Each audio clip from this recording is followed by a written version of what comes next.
Hello, everyone. Welcome back. It is Sunday. It is our Witcher season 2 penultimate episode. I am your friendly neighborhood Prax. Welcome to the channel. We are going to be doing some little bits of let the people who are here introduce themselves and let them get things started, as we say. Let's get this party started. Which, let's be honest, we like Carrie Underwood, but we all acknowledge that the best Monday Night Football song is by Bocephus. Fight me. I will win.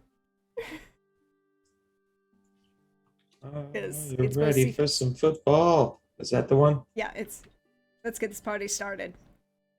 Oh, well, who did that? Are you ready for some football? Oh, are you ready for some That's Bocephus. Oh, yeah, then we're in agreement yep, we're in agreement. High fives. Yes, look, we can talk about things. Happy and hello to all our European friends. We see you out there. Thank you for hanging out with us. But that's a great transition. I will take that transition, that high five transition for the Monday Night Football to throw that pass downfield to Billy. Hey Billy. Oh, I dropped it because I'm a lineman and you shouldn't be throwing me the football. Look, it was okay, fine. You're not an eligible receiver. Good thing I didn't catch it. Penalty still applies. I'm doing okay. It's it's Sunday. Getting back to work tomorrow. Had a nice lazy day today, but ready to pick up the action here in on the continent. And ready to be Artso and live in. Man, I just like it's so weird because what can I say when you encounter one of the coolest NPCs you've ever encountered, just like on a whim? So that's Ardzo's world is in-game fascination with Siobhan. Well, thank you for that. Also, I do love Hawkeye's comment. He thought somehow that you were a tight end and not a lineman. Oh yeah, we didn't have a good draft at all the last decade. So if you see me as a lineman, it's because we needed it to happen. Fair, fair. And then, hey Simon, how are you doing? What is your opinion of the odds of Billy's, tight end versus left tackle? I'm feeling a left tackle somehow. Phrasing, Yeah, phrasing. it's a good thing you added left tackle afterward because I can say stuff about Billy's tight end. But I really do hope that we sports good this season and that we do with the ball what we're supposed to do. And I really hope we get the trophy home. Everyone, team spirit, go. Oh, 2 seconds. Look, Uh, 40 points. Hi everyone. I'm Simon. He, him. Playing Cathern. Arzo's having a lot of fun in a very warm place with very warm people. The only, I think, parallel that I can draw between these two scenes is that there is tongue action in both. Or there was last week. And so I think we're about to look into Alzor's. Wow, that we're going to look into Alzor's private stuff, which are might be very interesting. Are you? Well, there's a lot of very interesting things happening. Like, for example, last week, y'all left the doctor behind in Beauclair, and he's having himself a grand old time at the Bells of Beauclair, which is, as we might call in certain areas of the country, a house of ill repute. it has been referred to at times. And but y'all went off to investigate, loot, liberate, repatriate. Safeguard the knowledge. Remember, Look, 87 books I want to point that will something, not fall into the hands of I want to sorceresses. point something out to you, Simon. I want to point one small thing out to you, Simon. Y'all be Canadian, right?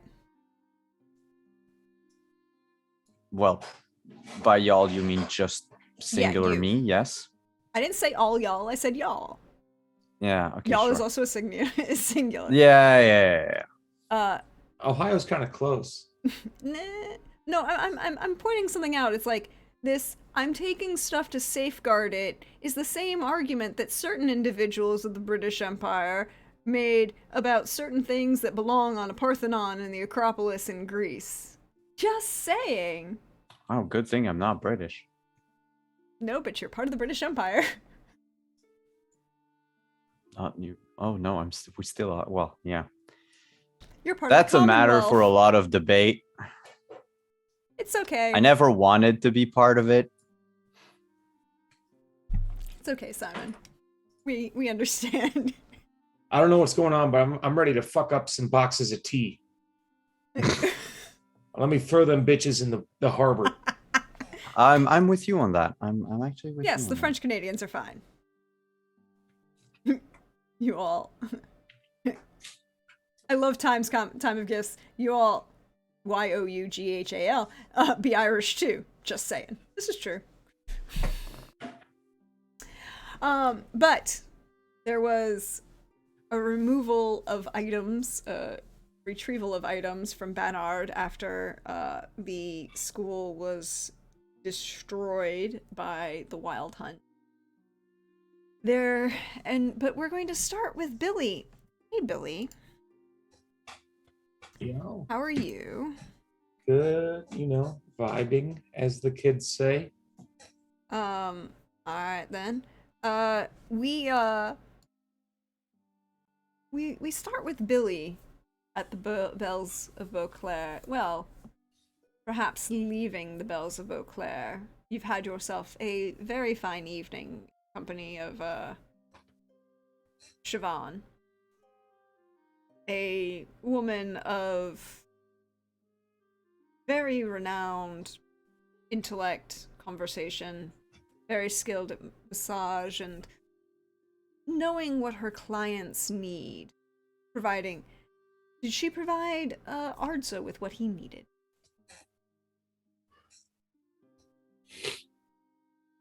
Let me bring up my notes. I mean, aside from the massage and the conversation. I wanted to give her a massage too, because I'm sure she needed it. You did indeed. Because, that was... And then, for the viewers, not me, because I know, but for the viewers, what kind of light did she shed on the curse-like situation of the Gulo? The Gulo has your grandfather apparently has some... There was rumors of your grandfather being involved in the new form of charcoal production, and therefore needed a new form of more lumber, trees, wood, with which to make charcoal. And apparently managed to upset a Leshen. But that's odd because, well, at least that's the only comment that she knows about, because, the upsetting of the Leshen, probable.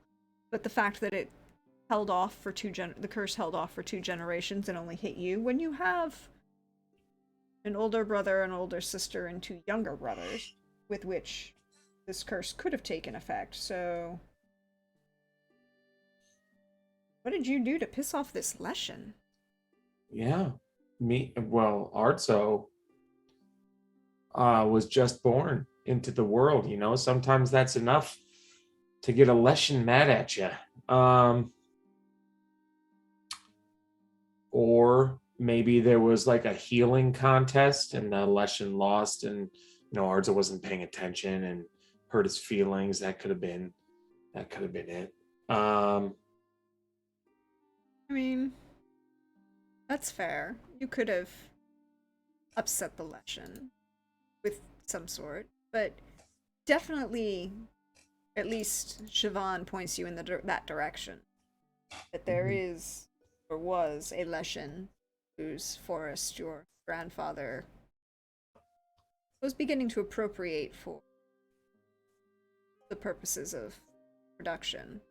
Also, apparently, she had negative viewpoints of your younger brother Kazakh, and kind of an ambivalent opinion about your older brother Mesmo.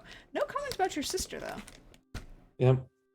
Or your other brother. The master of orgies. Yes, certainly. Well, I think this calls.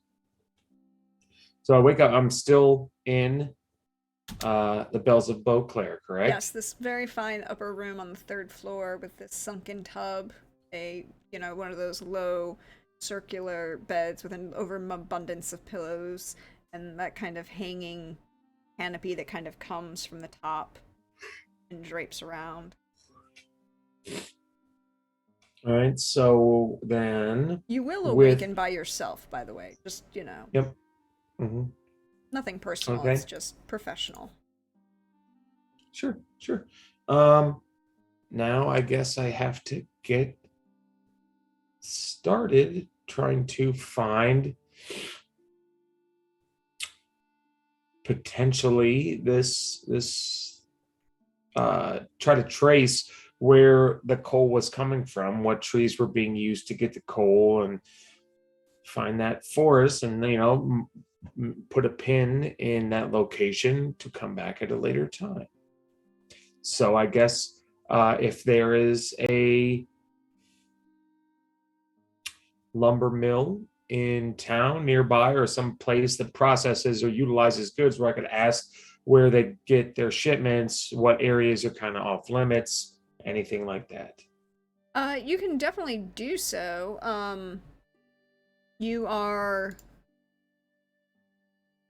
Beauclair is a major city. It is the capital of Toussaint. It is...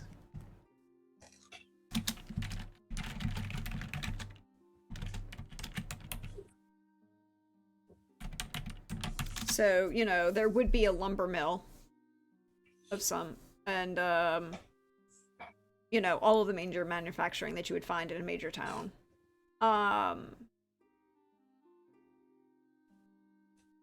Probably an area like that, closer into the more industrial sections of town. Things like the lumber mill and the tannery would be kept to the outside of town, because, y'all, that shit stinks. Yep, and lots of noises. Noise is one thing, but y'all, I lived in Georgia. There are some things you do not forget the smell of. Paper mills are one of them. But they got good by. peaches. Huh? They got good peaches. They do have real good peaches. And pecans.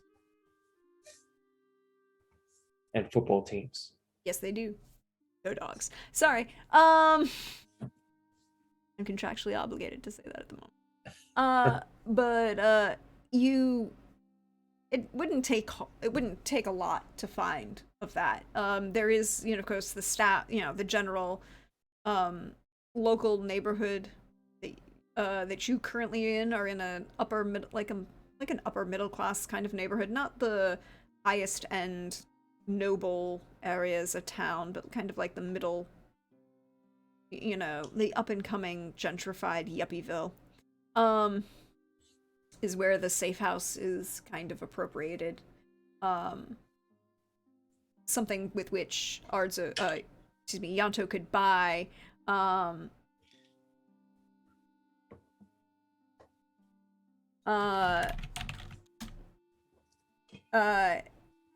something Arzo could buy without having to deal with the fact that he's not that his persona wouldn't be a noble personage.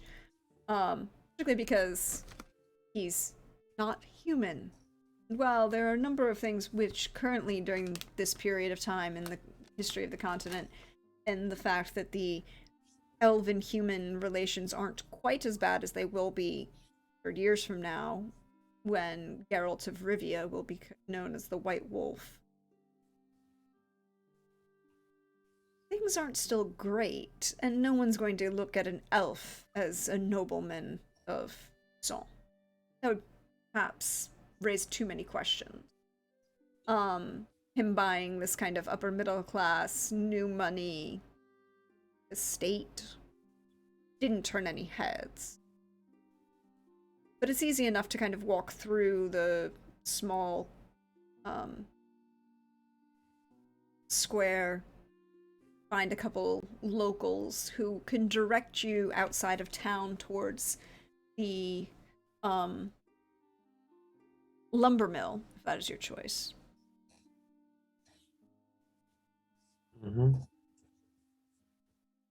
But I need you to roll me a... Wait, this game... Wait, sorry. Have to check. Time to pull the... Check which of these skills is in this game and not in any of the other Artelsorian games. Okay, so this one does not have gossip, so outside of the bard skill, so go ahead and roll me streetwise. No, just a charisma. Just a straight charisma. Okay. Which is under empathy. Yep, just found it. That's very nice. That's a very good roll, actually. I did it. You I did it. A lot of, it's easy enough to find directions. A couple of the locals will direct you to the, foreman on duty at the lumber mill. This is pre-industrial, so you don't have to shout to be overheard by the large buzzing saw, but there are a number of people working. The foreman is it's Beauclair. They're all human, but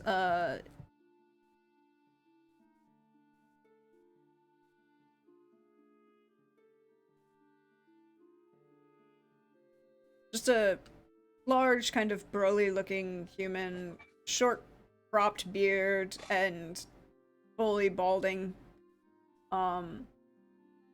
Dark, kind of piercing eyes. His hair, his eyebrows definitely show that his hair was dark at some point, but is now probably gone full gray. There are signs of both laugh lines and age in his face and in his hands as he kind of looks at you, which, given your perhaps smaller stature, given your dwarven nature, you do look up at this gentleman, stands about 6'3", 6'4". He's not looking down on you. And you're an individual who, of a shorter stature, knows the difference between somebody who is making eye contact by physically making eye contact of someone below, of a shorter stature and someone looking down on you. Those are two different perceptions, and he is not doing the latter. Oh, good day, sir. Do you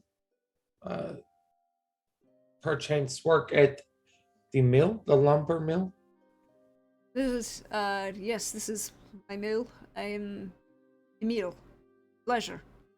And you are... I am Artso. Good to meet you. And he will reach down to shake your hand. He will return the shake with like a strong, firm, like he knows how to shake a hand, like where you match the fin of your hand up with the fin with theirs and like attack it and like a firm.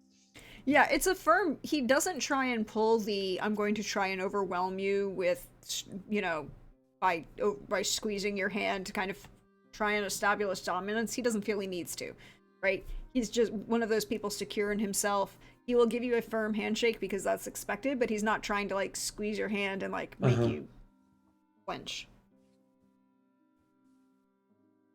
Um, do you have a moment, if we have to schedule something that is good? You are a busy man, but I did want to ask you just some questions about where the trees you are getting, where they come from. Jeez, why don't you come inside, Master? Also, I will definitely try and help you figure out what we need. Come along. And he'll lead you into like an office. When you walk into this man's office, Arzo, it is pure chaos. There are papers all over the place. There are things tacked to the wall. There's 3 or 4 mugs of what probably was at some point either tea or coffee, but like just the dregs are kind of left randomly about places. There's a chair that he kind of pulls out for you, and then, but he has to move like 4 or 5 ledgers off of to kind of Mhm. slide to the side, and he looks for some place to put them and just drops them on the floor. And then he kind of sits behind his desk and, kind of waits for you. Like, it's the trees you are looking into. Is there a particular type of tree you wish to know more about? Elm, beech, yew? Um, uh, I primarily was looking for locations that you intentionally that has good wood, but that you do not go to. Warning signs, those passed down from generations that are, do not log here, do not log here. I'm just investigating some mysteries. Go ahead and roll me persuasion. Is that physique? No. But Arzo has an empathy roll. Yeah, he does. He does. He's Unlike not some that bad people. at it. 25. Very good. He kind of is nodding along with you, very much. And is very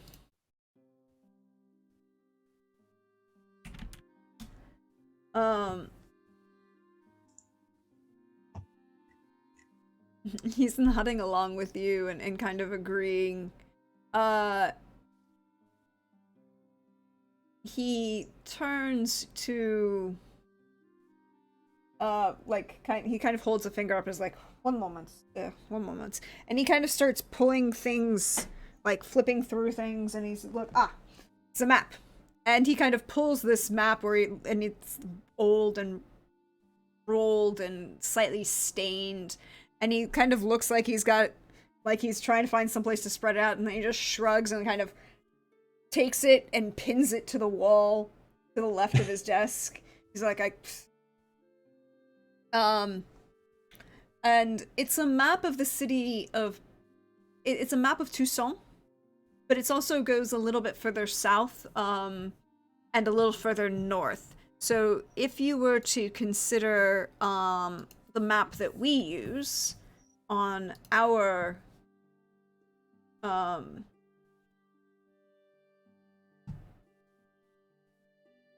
for our game, which I will put in the chat so everyone knows which map of the continent in particular we are using, because fun fact, there is no official one. It is mildly Patain. It is mildly a pain. So if you so if you look at where there's Toussaint, it kind of goes south to the Silte, the Sans Retour River, and then all the way down to the Velda into Macht and Gesso. But it doesn't, and it goes north to about, the Yurga and a little bit into Mahakam and where the border of Lyria is. It's not the full continent by any means. And he kind of points to this mountain range near Sarda in Gesso.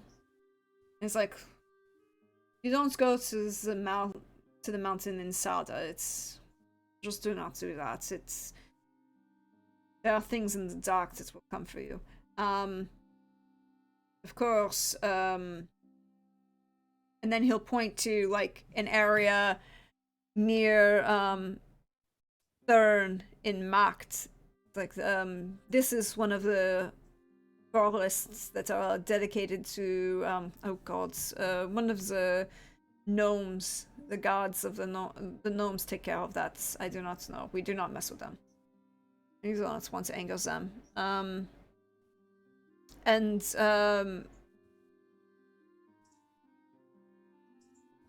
Of course, you do not go to Cade Markid or Cade Dude.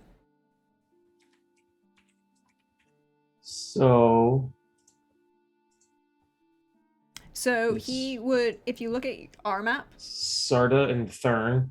Sarda and Thurn. Areas by there. And when it says Cade Markvid in Toussaint, and Cade Du in Angren.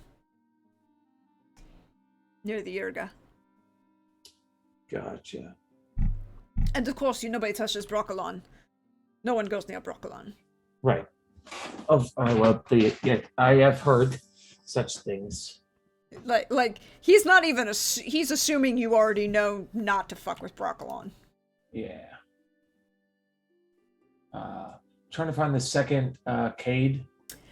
So if you go north of the mountains of Toussaint, up towards where you were in Kagan, you see where Rivia is along the Yurga River? Yep, just south of there. Just south of there where it says Clamat, Cade Du, Yep. DHU. Cool. Well, since we're here in Tucson, I guess the closest place would warrant some investigation. Yep, it would be Cade Markivid. Then I'll thank him for his time. Toss a coin on the table. Your time is worth something to me. I hope this is enough. I do not have much, but I want to thank you. Of course. Thank you again, sir. I appreciate it. Good luck to you. Is there anything else I can help you with? I think I am all set. I do think so. So thank you. No need to question me about anything I am doing. Just normal dwarf things. He kind of gives you okay, I wasn't gonna ask, but that's a little okay, not my problem. Kind of look. Yeah, and I guess I'm gonna wander off into the woods by myself. Okay, so here's the thing. We should address scale. I would like to remind you that you are currently in Beauclair, correct? Yep. Mm-hmm. And these woods that he's talking about, Cade Markivid, are days travel. At least 4 days. On a horse. Yep.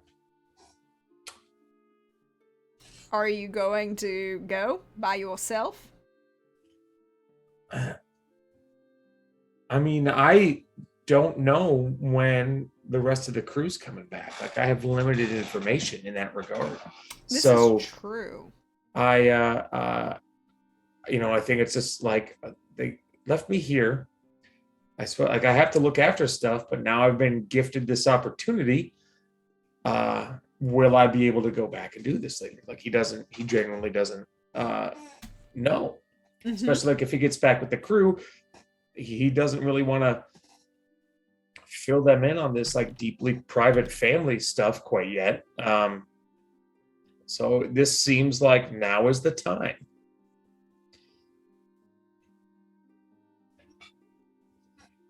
Okay. Unless, No, I am totally okay with this. I just checking on what you're doing as a player because I'm a GM and right, that right. all the fun things. So you're gonna go to Cade Markvid by yourself. It will be glorious and fun, and I cannot wait. My next question is, what are you preparing? How are you preparing for this journey into the woods? And will you be... chainsaws, a hockey mask. No, that's when you go out into the countryside. Well, the chainsaw is bumfuck nowhere, Texas. The hockey mask is in the... But also, if something happens to my hand and the chainsaw goes on my hand, that's like a Michigan. That's fair. Hail to the king, baby. For any Always. Bruce Campbell fans out there. Fun fact. Okay, side note, fun fact, entirely irrelevant, but I'm just going to throw it out there. Bruce Campbell has a Hallmark movie where he's coming out this year, where, for the 25 days of Christmas Hallmark movies. He's in one. I might actually watch it because it's Bruce Campbell. Yeah. Yeah, I might watch it too. So I feel like he would gather like things for a camping trip, knowing that he can fare well in the woods by himself. Yes. Because that's basically what he's been doing. He doesn't have a lot in terms of defense. Like he's not a master swordsman, so he might consider going someplace to hire a person to accompany him. Okay. So I'm going to need 3 rolls from you. Mm-hmm. I need a roll for wilderness survival. This is your preparation, how well you find everything you need to pack to be in the woods by yourself. There will be other rolls for your journey, but this is for the packing and preparing. Okay, Mm-hmm. So you will have almost everything that you need readily available in the safe house. You don't have to go and buy anything. Everything that you would think that you would want for a journey into the woods, without a witcher, you could have. Mm-hmm. So any general supplies, we'll just acknowledge that you have them. I need a streetwise to see if you can find where to locate. Ooh, an 18. You do manage to find a tavern with a few where a local barmaid will kind of direct you to the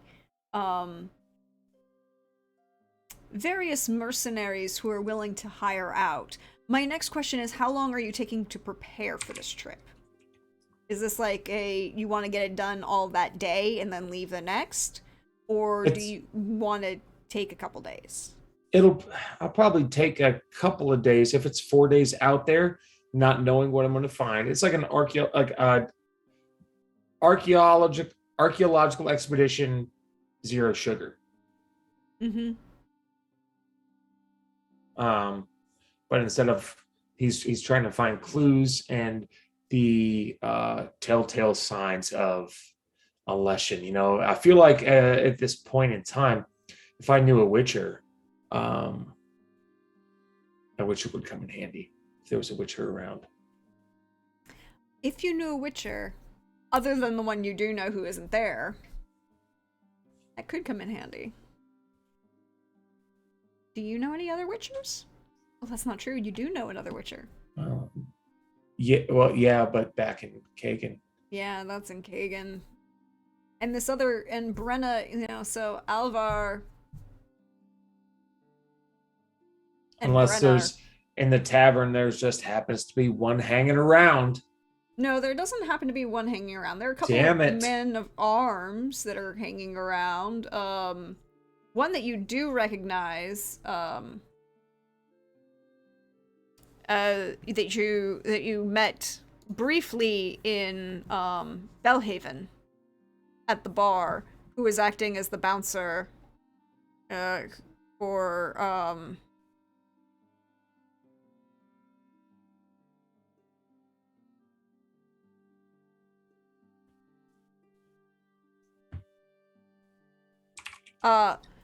Longren, who was working as the bouncer at the Iron Lyre, because he had been escorting Merrick from Belhaven to Beauclair. So he's there if you wish to reach out. He's a man at arms. Yeah. And he has done mercenary protection work for Merrick, who you know is the one of the dwarven merchants in Belhaven. His wife is Marina, the other doctor. Yep. So I'll start up a conversation with him. I feel that at least warrants that, and I feel like if we run into one of the four places that is, and we run into this lesson, it's a death sentence for this guy. So I just want to, like, I'll open it up to him. I do want to see if, like, hey, you want to go on a little trip? You might die, but we'll have some fun. Yeah, I'll start up a little conversation with the guy. Walk up, like, I know you. How have you been? He kind of lifts his head from the beer that he's been drinking, and it's the same beer he's been drinking all night. He's been kind of nursing it. His blonde hair is kind of slightly erect with the small braids in it, and he kind of takes a second to kind of look at you as Ardzo, right? That is it. That is the one. That is what they call me. What are you doing in Beauclair, my friend? Making sure Merrick didn't die. Oh, did he die? No. Oh, good work. Thank you. What can I do for you, Ardzo? It's weird that we were just talking about work.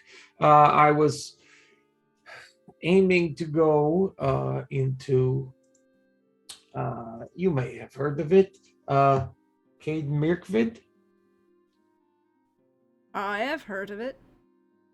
It's about the 4 days travel north, and I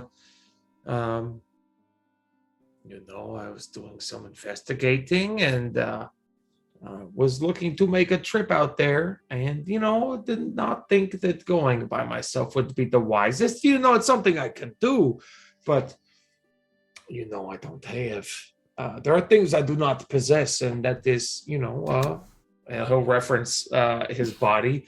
The strength of arms. Picture a very tall, blonde Viking man. The strength of arms is not my profession. So you need a bodyguard.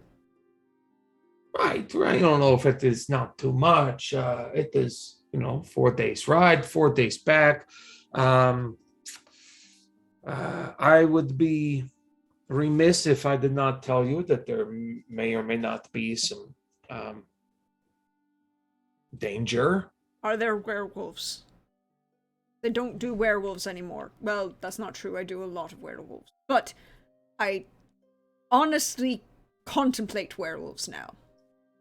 Right. Okay, so I don't know a lot, but the word lesson was tossed around.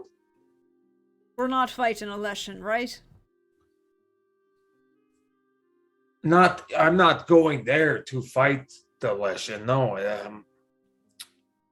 But seeing as oh boy, I know that's tricky. I don't want to. No, that's not. But it might happen, right? In which case, you might die. But then me too. I don't want that. All right, then. Well, sure. All right, and 100 now, 100 when we get back to Beauclair. Okay, that is a good price for sure. What about trades and services?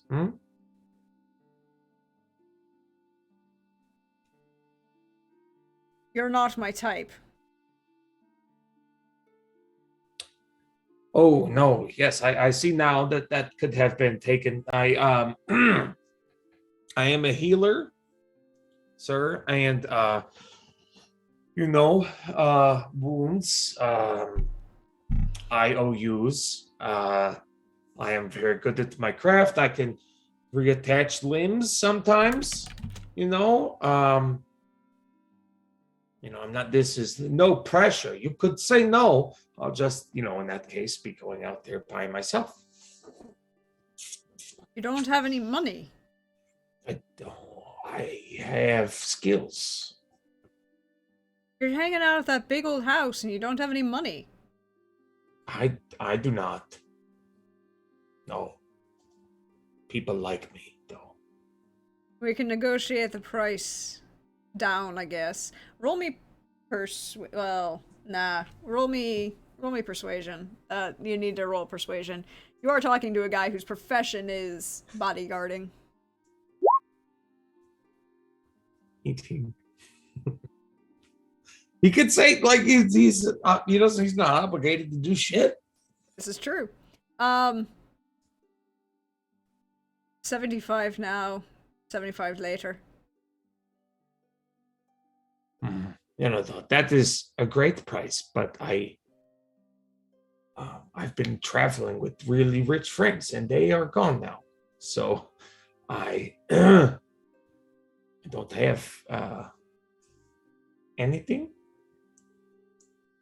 Or if I do, I don't think I have that much. Let me check. Well, I mean, I really don't think, because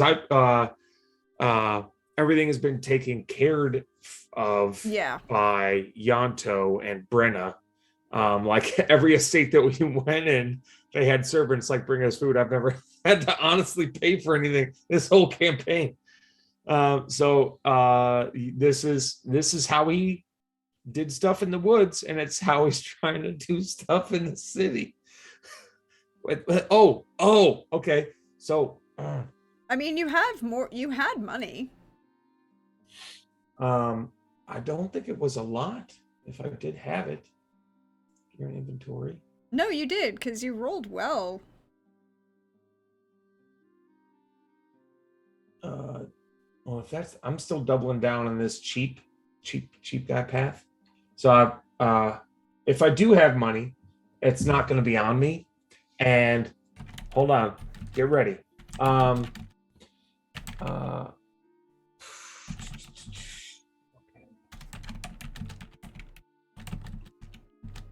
Okay. He'll lean in like so. What I do not have in money, I have in skills. So do you know anyone that that sells fistic? I know some that might be wanting to buy it. Mm-hmm. Mm-hmm. I can make that. Don't tell anyone I can make it, but I can make it. ahead and roll persuasion, and I will give you a +2 from your previous persuasion roll. Because you did roll well. He's just... No. Even with the +2, that is an 8. Because you fumbled. Yep. He is... Like, I can point you to the direction of people that want to buy it. It's not really my interest. What? Great. So yeah, point me in their direction, and I'll see what I can do.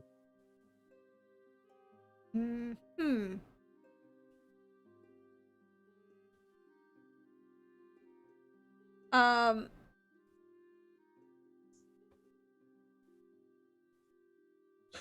This is this game of like, dear press, make up NPCs. Instantaneous. Hold on, please. I have to go. Saving Grace, my Pinterest pinboard. At the moment. Yes, I'm pulling a bunch of people. It's fine. Fine. Oh, no, I know who I got. I know who we got. Hey. Hey.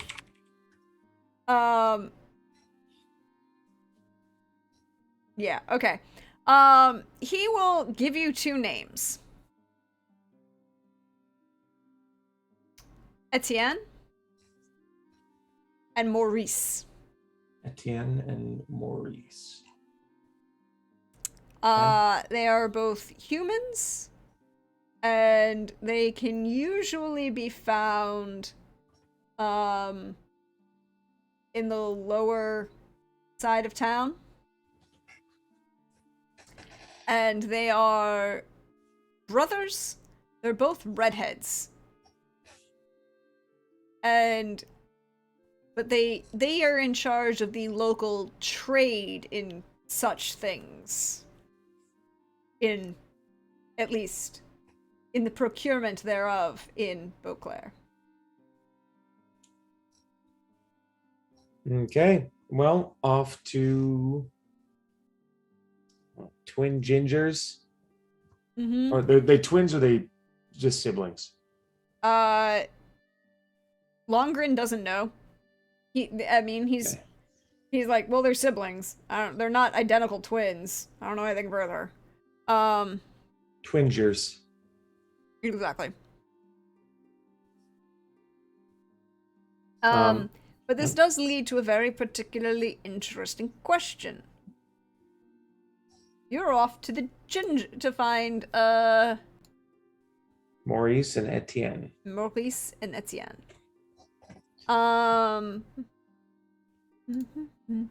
But that seems like the perfect opportunity to perhaps make a slight shift.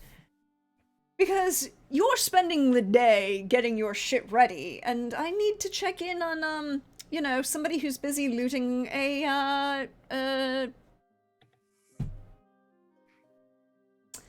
magical school in the north run by a bunch of shitheads. Hey, Simon. Hello. It's me. It is you. You've been working your way through the upper levels of the towers of Banard. You fought a grave hag. Found a few bodies. Pulled a bunch of stuff close to the standing portal that you could then shove through said standing portal. Found some books. And Yanto has just Yanto has informed Brenna, and Brenna has literally just pulled you out of Alzor's office. Yeah, because there was some sort of trap or something that we Because Yanto is concerned about the mirror.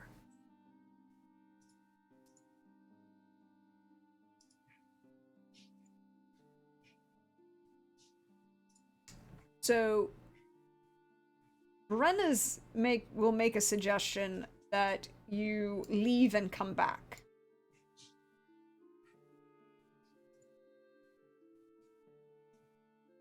What do you mean leave and come back?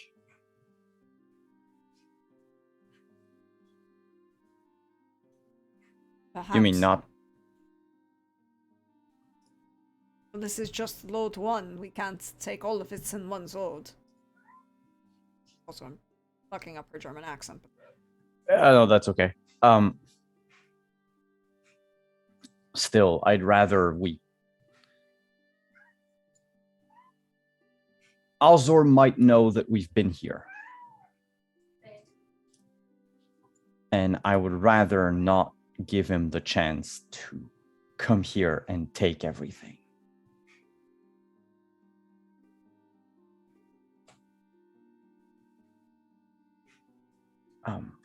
If the two of you want to go back and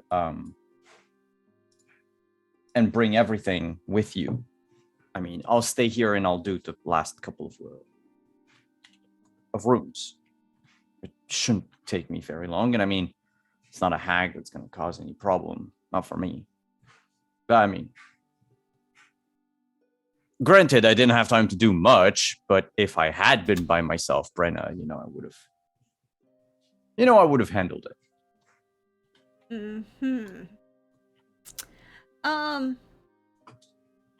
Brenna will just raise an eyebrow at you like, nah.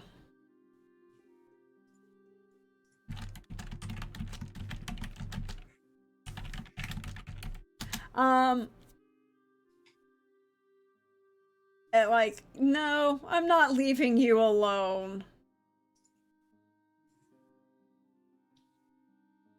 But Yanto is very concerned about you going back in that room with that mirror in his office where the broken summoning circle was. Well,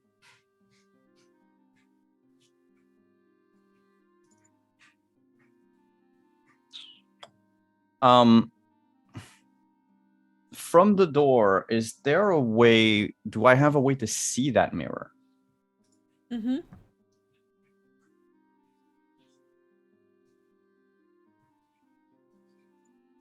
Right here. How? Okay. So but I did go into the room to like fight the hag. You and Brenna entered the room to fight the hag. Yanto did not. It's only when he got close to the door that his practice paranoia went off, because there is a, mechanically speaking, there is a radius limit. Yeah. So what I might do. Yes. How big would you say this mirror is encumbrance wise? How much would it weigh? So, going back to my reference to a lot of properties that I like, picture a full-length standing mirror, well, slightly larger than full-length. Think of about 7.5 feet tall with a very large, intricate gilt frame. Oh, wait, picture an alluvian. Would you say it's more than 25 pounds? Yes. More than 55 pounds. More than... maybe.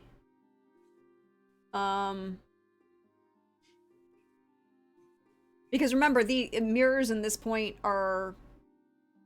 the mirror itself may not be, but the frame and the... Well, it's the frame that's the heaviest. Yeah. It's designed to be a full standing mirror, and it's a full length, 7 feet tall mirror with large numbers of vines and rope-like things making up the frame around the outside. It's also just about a meter wide.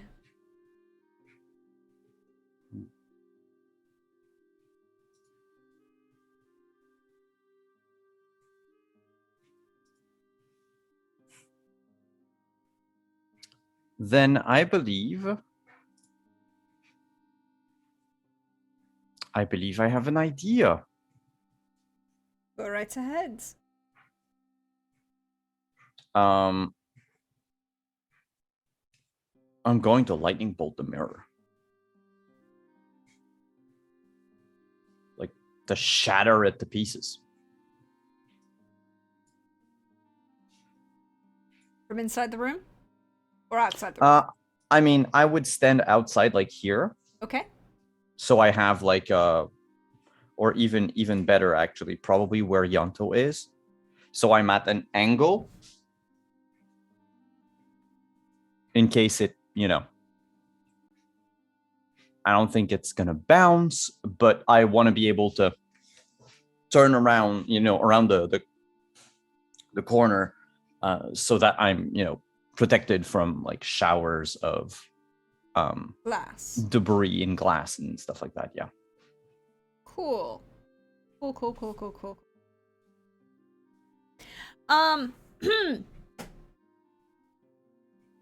Go ahead. Roll the spell. I'm also gonna ask Brenna to move away from me. Oh yes, because she's holding something, isn't she? Well, now it's in a bag and everything, but Is she still holding it? It's not like she has a lead-lined bag. no, that's it. So I would rather it's. So she will move. Brenna will. I'm just moving you for a second so I can grab Brenna. Brenna will move to over here, beyond the wall. Yanto's gonna go outside, beyond the wall. So that she's moved beyond the wall. She's moved far enough away over to the table here so that she can still see you if there's a problem, but be a distance from you. She has moved just outside the range of where you would feel the effects of the meridian. So you have your vigor threshold back. Yeah, I just wanted to check what's the distance for the meridian? It varies. I don't think there is one according to the book. Oh, 5 meters. 5 meters? Okay. Yeah. Yeah, so she's So- outside that distance. Okay.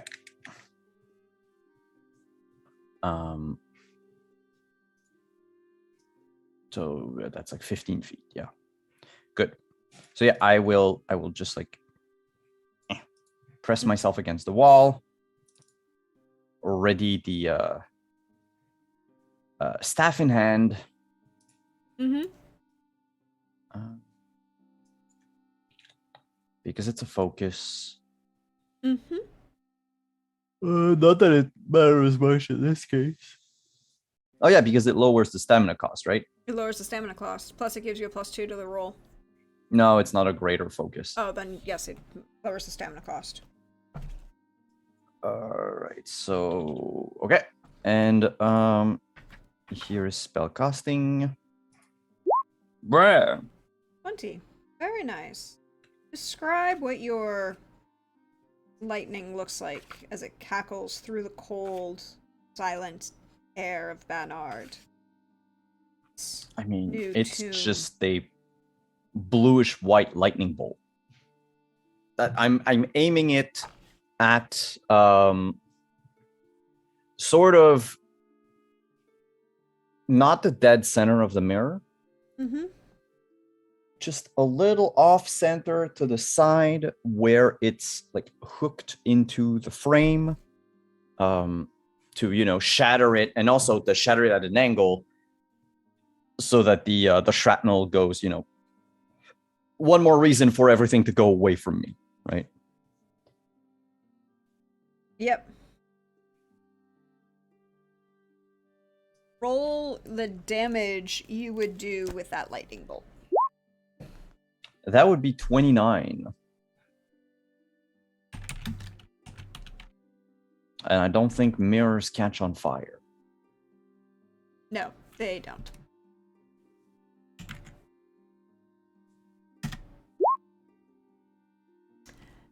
The mirror is struck by this lightning bolt, but then it ripples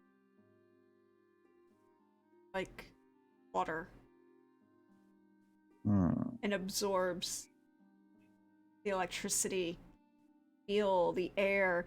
You can feel that static electricity in the air, and you feel it kind of become absorbed and then shoot out at you. Hey, Cadarn. Mm-hmm. I need a resist magic roll from you, please. Yeah.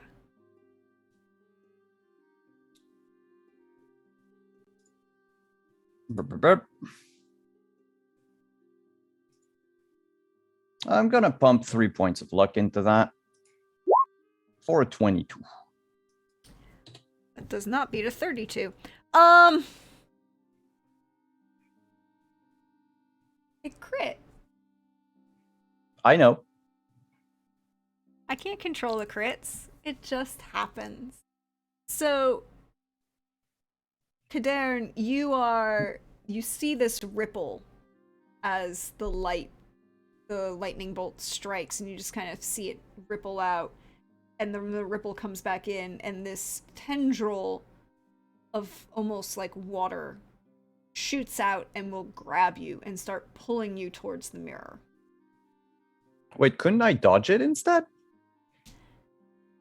Not really, because it's not a dodge that you needed to prevent. You needed to prevent it from holding on to you. Like it's the mirror, the magic of the mirror is attacking your magic, not you physically, which is what it's grabbing. Because you fed it. Well, then I'm just gonna, do I have a turn? You do. But you are, you have a turn. You will be allowed a turn, but you will be moved to 2 squares closer to the mirror. How is it grabbing me? It almost feels like a... There is no good way to phrase this. It feels like you're just being pulled into like the backwash of your own spell, right? You know when you lightning that goes off, and then you have that moment before thunder streaks in. It's that empty air, and before the air kind of pulls in, that's what's pulling you in. You're being pulled and drawn almost through to this portion. I'm gonna teleport out of there. Where are you going? Oh, just, couple of rooms over. Okay. Like, the esoteric stuff room. Okay. Roll your spellcasting. The mirror is going to try and keep hold of you. Because it likes you. 22. Eye goes to the defender. In this case, or would you like to try and spend a point? I'm going to spend a point of luck, of course. So you will teleport away to the esoteric things room in the... Yep. But you still feel this kind of attachment to your magic, almost like a leech.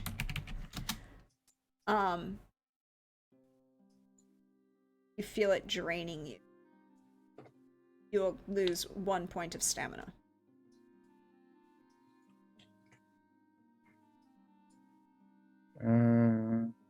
Wait, I needed to check with the... Okay. Yeah, I'll turn to... Well, I'll just shout to Brenna. Yeah, because Brenna saw you this and started moving her way towards the room that you were getting pulled into. Yeah, I'll just ask her to shatter the mirror with a piece of dimeritium. She will run in. I will roll her brawling against this mirror.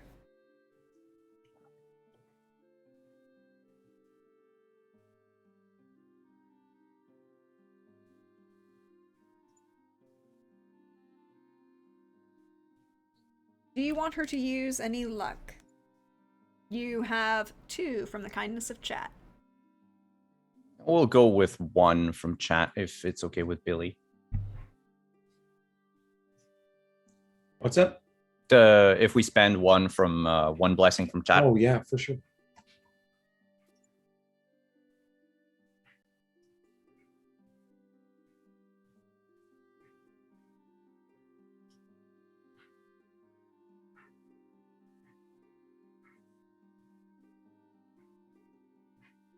I'm just gonna roll 2 fast strikes.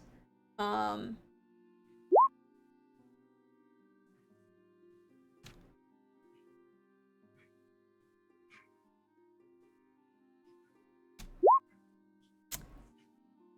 Does the fact that she's using the Meridium does anything though?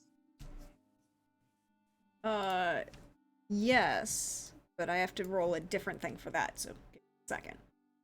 I have to...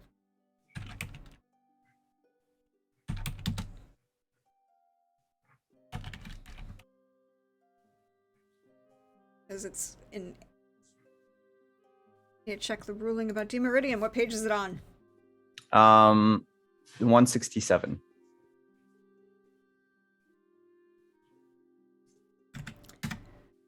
For those of you wondering at home, we are playing The Witcher by our Witcher TTRPG from our dear friends at Artosorian Games. Hashtag not sponsored, but they're great peoples and you should.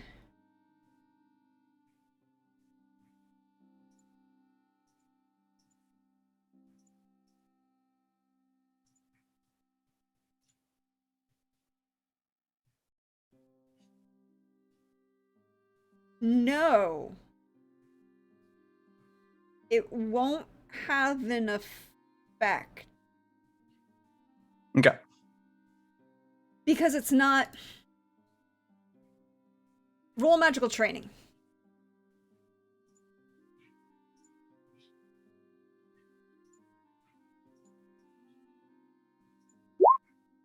Yeah, I think I know everything. Well, you know a lot. You know that Demeridium works on active spells. Hmm. But the mirror is a magical artifact.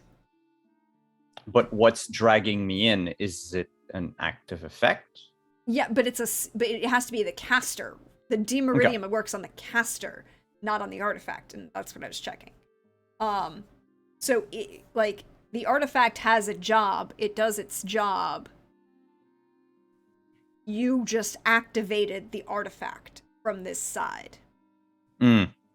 It's not like a spellcaster is casting through the mirror. It's merely the mirror's enchantment going off. It's does that make sense? Yeah. So you've activated it. It wants your attention. It thinks you're shiny and pretty and, you know, desires to know about you. So it will... So the first strike strikes and ripples. There's this moment of where she hits something solid. Because of course she has to pick up the Demeridium as like a rock, and then she's striking with the rock. Because she's not going to use the Demeridium shackles for this. Guess she could, but the rock No, I figured the rocks were like, you know, yeah, fist fist size, size. so They're it was. decent size. Yeah. So she can use that to kind of bash at the mirror. Mhm. And so the first strike, the mirror just kind of solidifies and then ripples for a moment, but there's like this kind of hairline fracture that starts. But it holds together and will hold together for the second strike. But you see it, but it, the I don't draw see on anything. you don't see anything, but the draw on you stops. You do not lose any more stamina. But it is still active. Would you like her to continue to beat the crap out of this mirror? Yes. I mean, it's... She will probably use it to vent her frustrations. But I mean, yeah, if the am I still like pulled in though? No, that's what I'm saying. The draw on Okay. you is broken. So I'll just walk back to like Yanto. Well, as she kind of bangs at this mirror, and the first the first attack, Okay, she's if do I just hear like clonk, clonk, clonk, and nothing's happening? yes, pretty much. Okay, I have an iron staff. I'll just bash it in. Okay, I know go, it's dangerous for me to be close, but go ahead and roll it. That first fumble, by the way, is so I'll go with a strong strike. okay. No, it's not an extra action.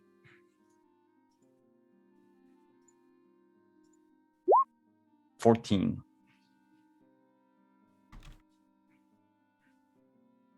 It does have a penalty now because there's two of you. It rolls really well, My apparently. God. Well, if it hadn't been a strong strike, I would have gotten it. You keep hitting it, and you can see it's solid now, and hear it bouncing, but it doesn't feel like glass, or even silvered wooden, or metal. Mm. There's something else about this mirror that's just not. I'm not the best at staff fighting, and I'll poke it twice with fast strikes. Okay. Does it react, like, aside from the like ripple effect, does it just show our reflection? It's not showing anything at the moment because it's almost like it's a fogged mirror. Oh, okay. It's not showing anything. You can't see through it, and it's not showing your reflection. So 20 and 15. There you go. How do you shatter this mirror? Oh, it's just going to be, as I like strike and strike, I think it widens that hairline fracture from earlier until it turns into like a spider web, and then at some point just ends up either I go through it, or I figure there's like a wooden frame in back of it or something. So it's just going to bash in it until it breaks. There's probably like pieces, like shards of glass that don't fall off. The whole thing spider webs But out it's- around yeah. the hole that you make with your staff through the side of it. And it shatters and holds in that shatter for a moment, like safety glass on a car. And then falls ground. I need Gods, you I hate everything about him. and Brenna to both make me dodge escape rolls. Because you blew it up. 21.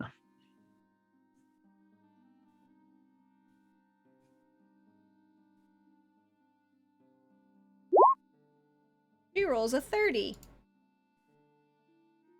And with that, you see this whole thing shatter place. And you just see all of those spider web glass that was going to fall has pushed out towards you, and you kind of fall backwards out of the way, dodge out of the way of the falling glass. You take no damage. But you know that something was watching you, and something is not happy with you. Well, all the more reason to get everything. Indeed. Hey.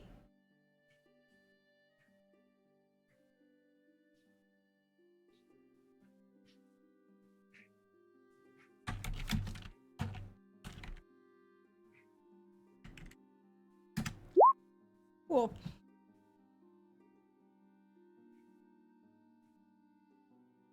Good, Aaron.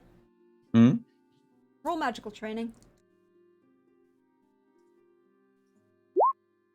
25.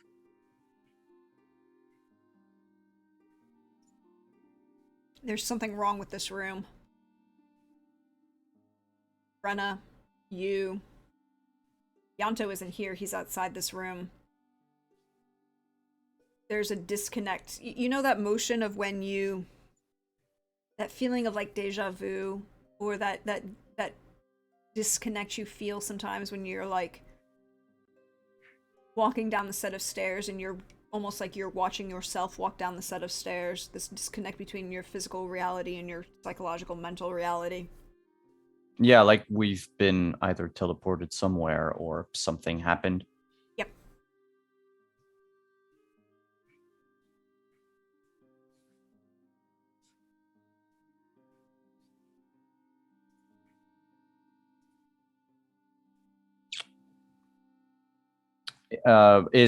I'm gonna ask Brenna, is your medallion? I'm just gonna look at her medallion. Roll me awareness.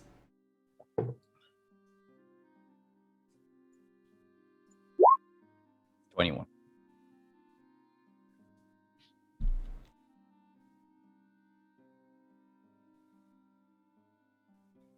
Looking at Brenna is like moving to look through water. Everything's slowed. Heavy, weighted. Brenna's medallion isn't moving, but neither is Brenna. Hmm.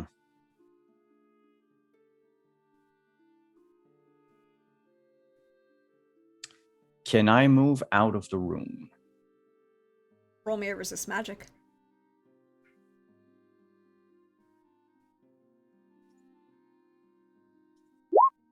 15. No, you cannot. Can I move, period? No, you cannot.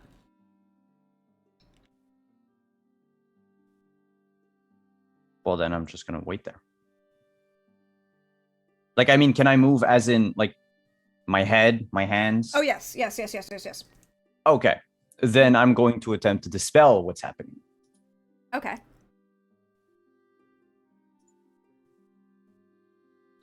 And I'm gonna pump the last of my luck into it. There are still a point of luck from chat, by the way. But I'll keep it just in case. 24. The spell does not go off. Or you feel the spell start to go off, but it doesn't do anything.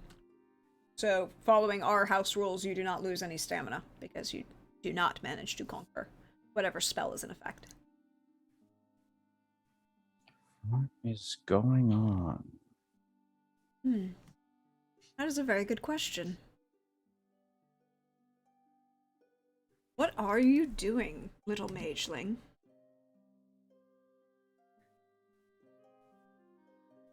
Whose voice is out of game? Whose voice is that? Do I recognize it? It doesn't sound familiar. So it's not Alzor. Oh, it's not Alzor at all. Okay.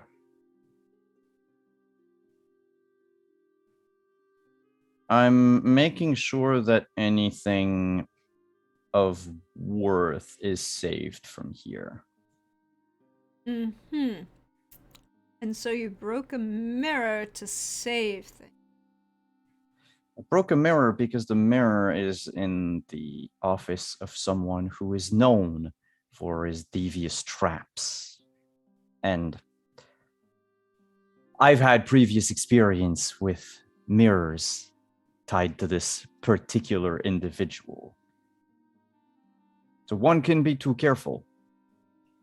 Now, I don't know who you are, but I get the feeling that you're either the maker of the mirror or tied to that mirror. I'm not the maker of the mirror. He's a very interesting fellow.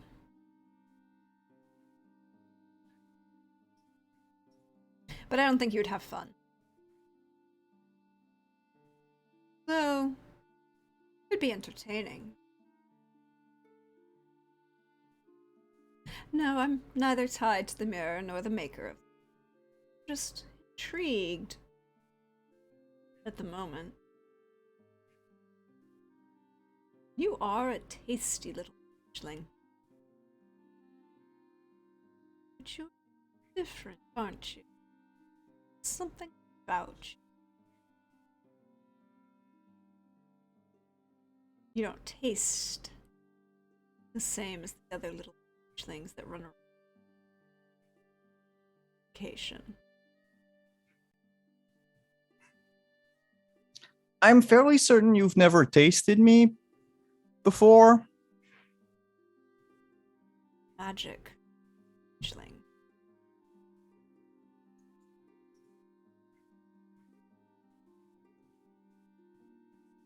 Well, I mean, my magic is probably very good.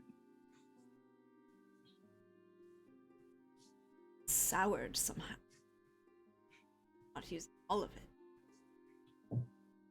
Eating something.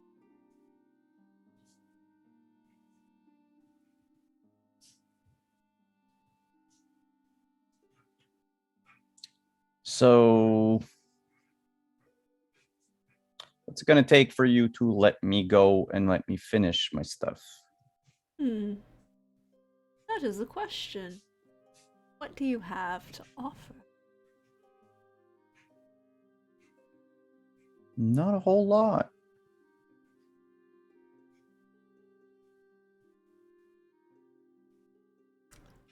And that's where we're gonna take the break for the evening. Come back in about 10, 15 minutes.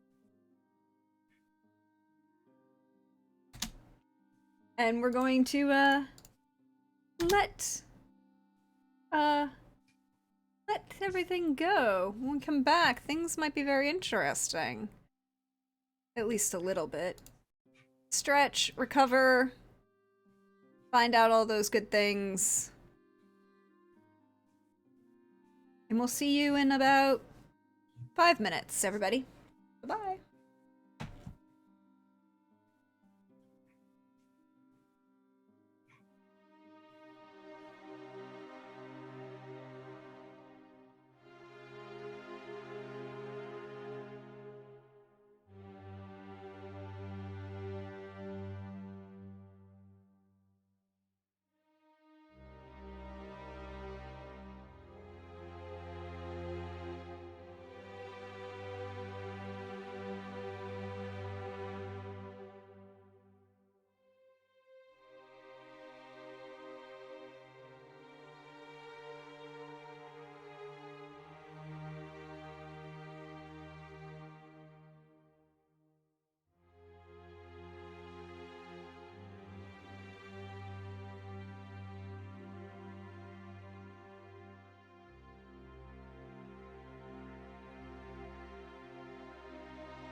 Welcome back. We hope you are refreshed, ready. We're going to end out. Well, we're gonna do a couple other things. So you've run to find our dear friends Etienne and Maurice. Hmm. To try and convince them of what?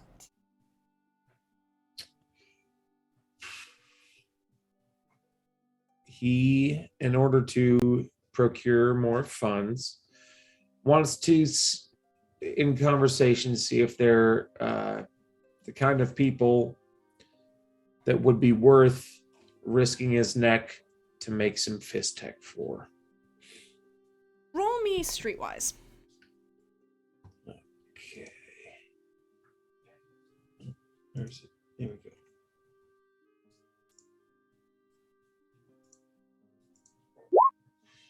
Yikes. When you first meet them, you're not 100% sure. They are personable, kind, polite. They're not rude. You as a medical professional can kind of tell that they're siblings, not Not twins. not twins.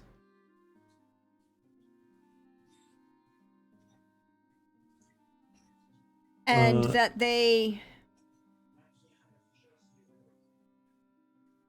are very much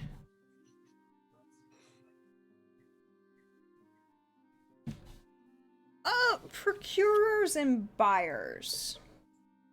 From everything you can kind of glean from them, they are not aggressive. They don't seem in any way, shape, or form to be,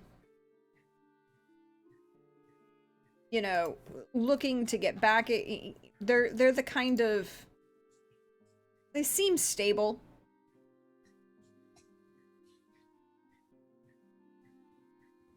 Famous last words.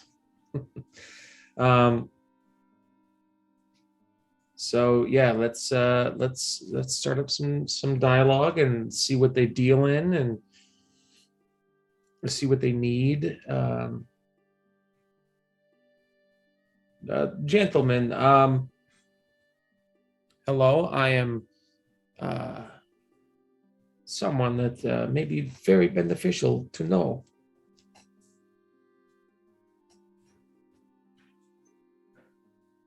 Are you? Which one is Maurice and which one is Etienne? The slightly taller, slightly older looking one is like, I am Etienne. My brother, Maurice. Okay, okay. What is it that that you do, gentlemen? We procure items for those who need them. And if someone were able to deliver these items to you, what would a rate you would pay be? What is the item you are looking to Um, sell? well, I don't think it is good in this spot to get into specifics, but it does start with the letter F. Quality. How do we know we can trust you? The highest quality. Because if you have the ingredients, I can make it for you right now.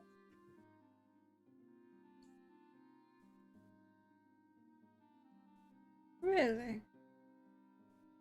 Roll persuasion.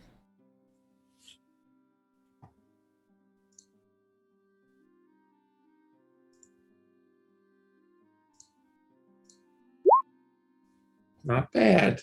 Not bad. A 25 is very good. You will definitely manage to. They will nod and kind of their head towards a, you know, an apartment building in the dockside low town. nearby, go through a side alley door and down some stairs into a very well lit full alchemy lab. It is not as nice as the one in the safe house that Yanto has, but it is a full lab. They definitely have the ingredients available to you. And Etienne will lean back against the door, and Maurice will kind of show you to the location. This lab was definitely not built with a dwarf in mind. It was built for humans and other tall folk.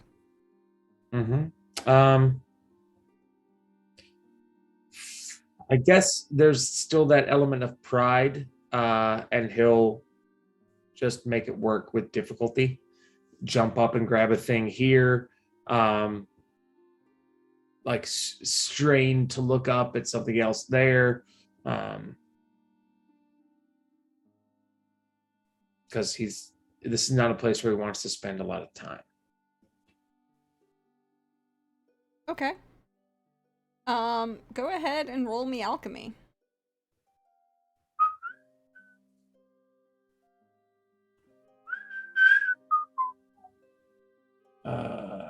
Craftsmanship, okay.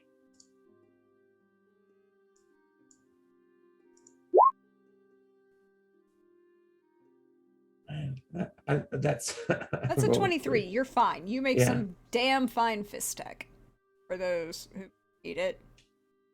They're actually rather impressed, and are ready to,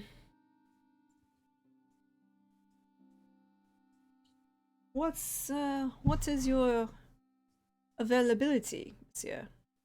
How much, when? That is the thing. I make high quality goods, but I'm very particular about the dealings. I'm not to be followed. I'm not to be watched. I will give it to you at a moderate price.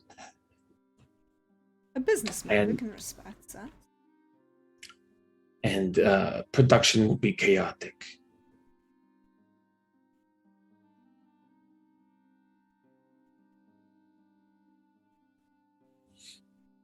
All right. I can make some here and now and give it to you, but I travel and I have places to be.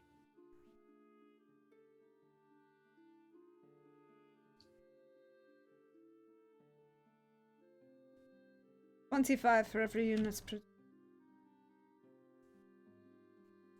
How many units can you take now? However much you want to give us. Or have you...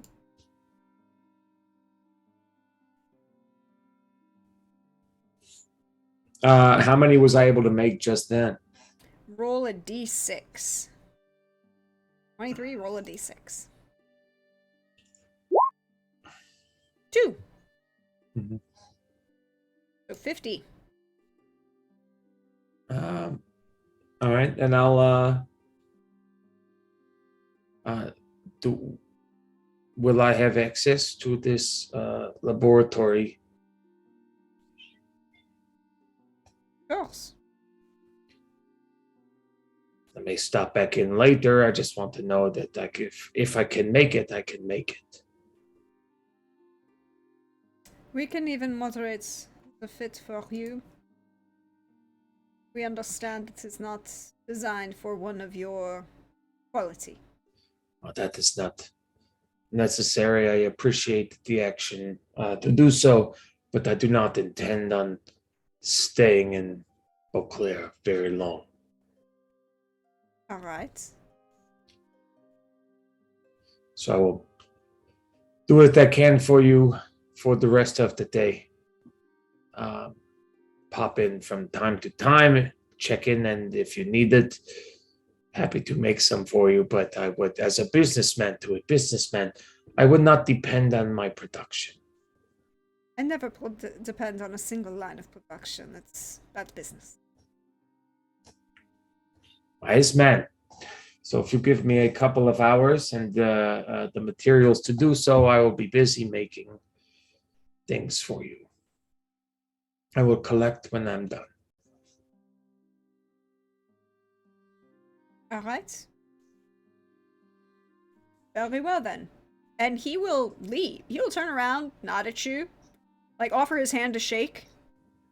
Well, he'll spit in it and then offer his hand to shake.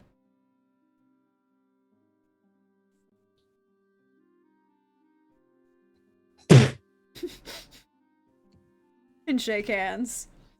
And then he will leave. Maurice will stay, but he's not really paying attention to you. He kind of pulls a paper-bound book out of his, like, back and is making notes on something. It's more like he's here as a... He's not even watching you. He's just here, as if... More as if they expect somebody to always be in this space if there's other people here, kind of thing. Does that make sense? Mm-hmm. It's nothing personal. Mm-hmm. So I'm gonna bang out some units.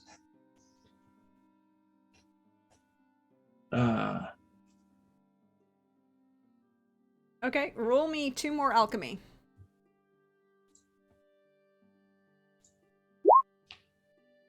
Six. 3. Roll me 3d6. Oh, we got a kitty.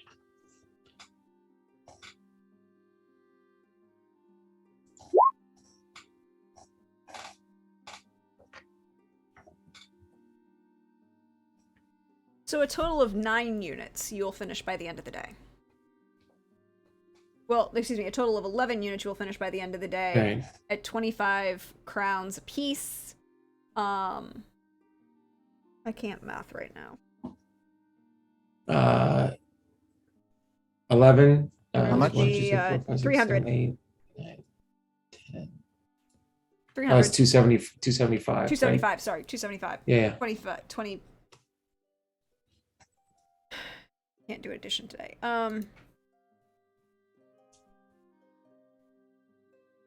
So you end up with, and they will pay you in cash at the end of the night, end of the day, with 275 crowns. I'm gonna wash my hands for one, and then In this, hideout with Maurice and Etienne, or back at your safe house. in where I'm currently at, because I'm going right to the tavern Okay. to see if a big fella's still there. Longren? He's still there. He has now moved on. He's slightly more happy, as if he's probably had a few more drinks by this point. Uh-huh.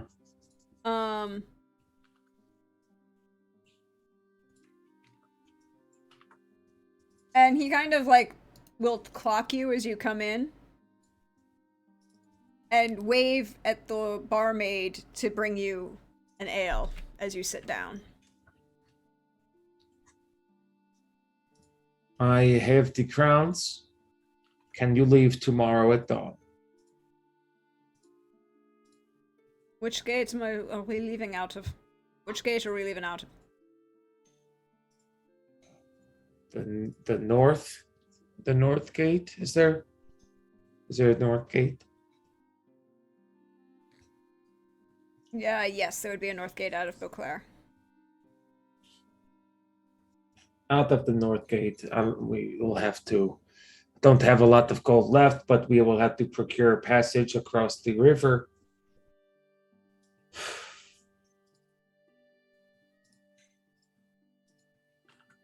Alright. I'll make sure they're at dawn.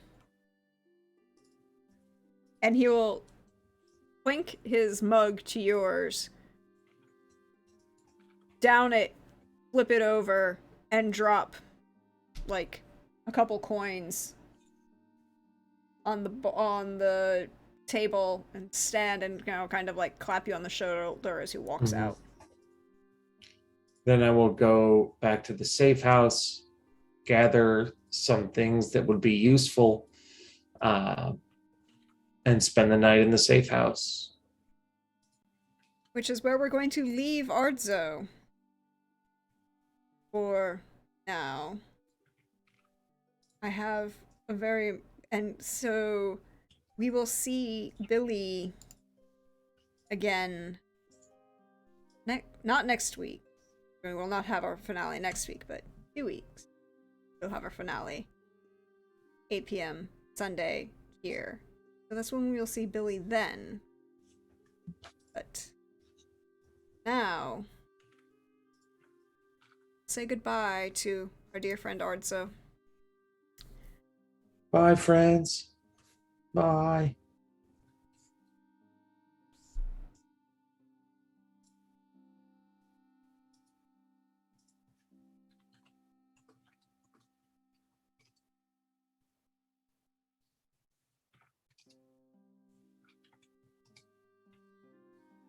I have to fix the cam for Simon. Hold on. No worries. But Simon, Yeah. you talking to a personage. Fixed it live. Alright. So, you are in Banard, but it feels like moving through water. And somebody is talking to you. You can't In see my anybody mind. yet. Yeah.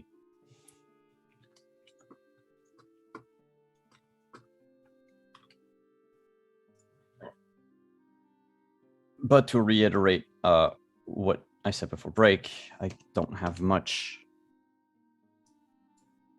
And what are you to offering? share, to spare, or to give. What are you then? Why should I deal with you at all, little mageling? Well, that's the thing. You reached out to me. You broke my mirror. Well, not mine.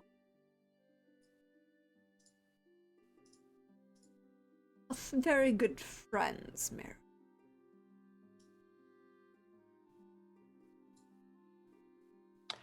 Well, I mean, I can probably repair it.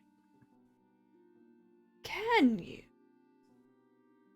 I'd be Well, intrigued I to mean- see that, mageling. I'm kind of a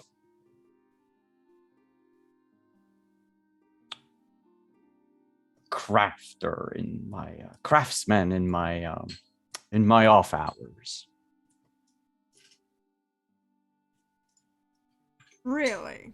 It's probably the least I could do. I mean, look, I thought this mirror would, suck my soul in or do something nefarious. Oh, it would do a Dude, lot of who are you? nefarious things to you, little mageling, but you would probably have enjoyed them. I tend not to enjoy nefarious. Really? I'm not too much into pain play. Why As does opposed to nefarious what have a to lot do of with people could have. pain? Nefarious often involves pain in some way, psychological or physical. I mean, You are unique for those little magelings that run around this building. Or how it used to. yeah, the place tends to be dead, which is why I'd rather, leave early. I mean, you can go. Thank you. Can I move? Asking Yes. out of game once. If I turn to look at Brenna, is she... Oh, she's not moving at all.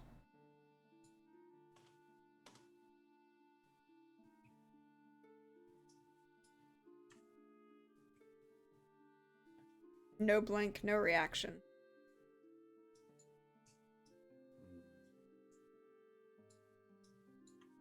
Brenna? Brenna, we're gonna need to get going. No response. If I look out the door at Yanto, not moving.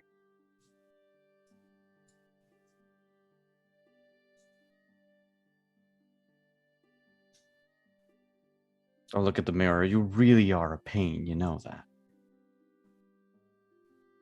No answer.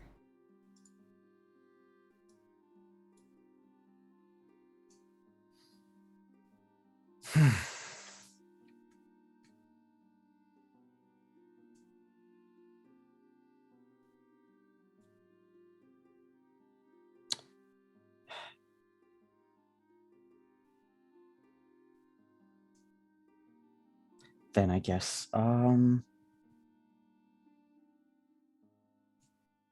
finish what we came here for. And I'll keep an eye from time to time, like glance over at Brenna to see if her state changes. Her state does not seem to change.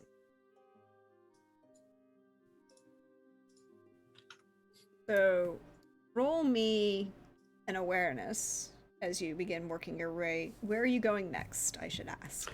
Well, technically we didn't look at this room here, right? Correct, the bedroom. The one that's, yeah. So I'm gonna go look into the bedroom. You're going to look into one of the two bedrooms they're on this hall. Yep. This one being Alzor's bedroom. 18. Again, the bed is destroyed. Looks like knives were taken to the mattress and the pillow and cut vertically, as if to make sure. The room is otherwise clean. There are no bookshelves, nothing personal in this space at all.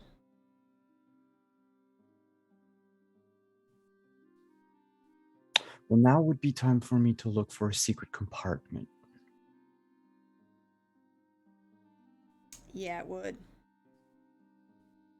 Where are you going to start? Because right now, the only thing in this room is the bed and the nightstand. There isn't even a wardrobe in here. No, but it's a like a brick wall or a rock wall. Yeah, stone wall. Stone wall. They're all Yeah. stone. So, and you know, In this octagonal tower room. Yes. yeah. So, assuming that the walls aren't one stone deep, because they would be very thin, especially in the north, he's gonna start tapping and looking, like carefully investigating the walls for, you know, either a stone that can be removed, a stone that can be pressed, or even just one that's loose. I think this is where you roll.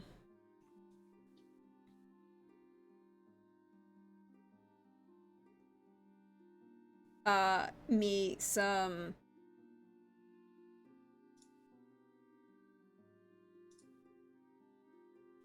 deduction? Or are you going to try awareness again? No, let's go with deduction. Okay. I deduce nothing. Well, you push your hands on all of the walls and can't seem to find anything. After I'm done that, by the way, in between each like step, if you will, like now that I'm done going through the walls, he's gonna go back to look at Brenna, look at Yanto. Are they still alive? Are they breathing? Roll awareness.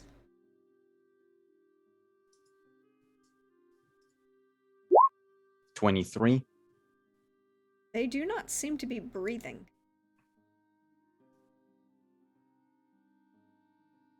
Does it look like magical paralysis? Roll me magical training.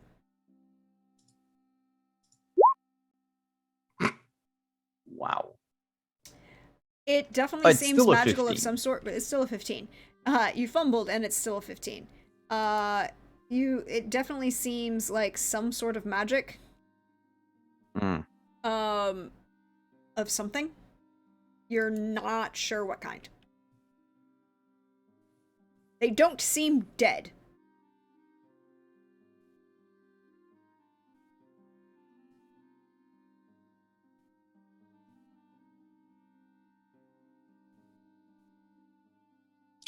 I'd like to study the mirror. Okay. I don't have a whole lot of time. Partly because, but do we still hear like the necrophages? Oh, you do not. You don't hear any. Okay, so clearly I'm still in. So I'll just like look up and be like, I would rather appreciate if you stopped toying with us and tell me what you want plainly, so that we skip the whole charade part of you being an somewhat omnipresent thing here and get down to brass tacks.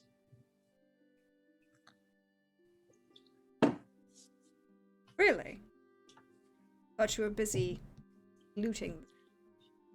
Well, neither you nor I would like to be in this conversation. I get the feeling. So, how do we both get out of this? Could just leave. If I leave, I have to leave with them. Really? And I point to Yanto and Brenna. Really? Yes. Also, the elf over there, he never touched the mirror. He's got nothing to do with this at all. Pretty. You're just going to traumatize him further. But he's And pretty. you know when we talked about Nefarious earlier? Possibly. That was already this. And I just like rubbed my face like a few inches away from Yanto. This is already nefarious enough for him. Like you've already overstepped. He's very fragile, especially in the realm of, you know, ghostly voices from beyond.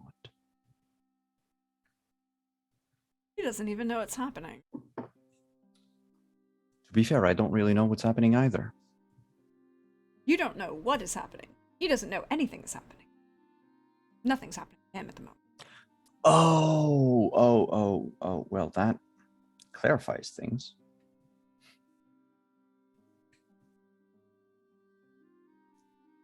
So, neither him nor her.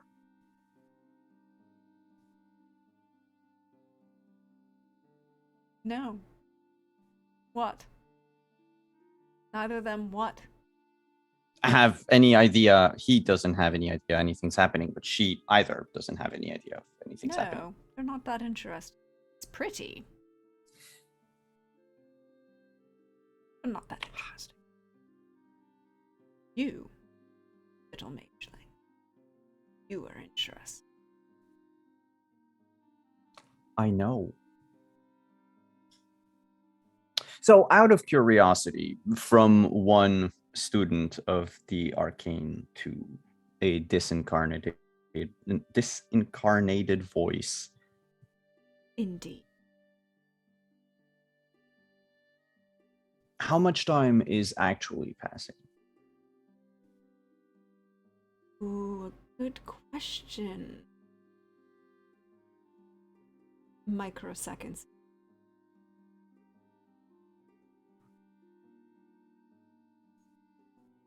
All right. Okay. Kaderan's gonna pull up a chair,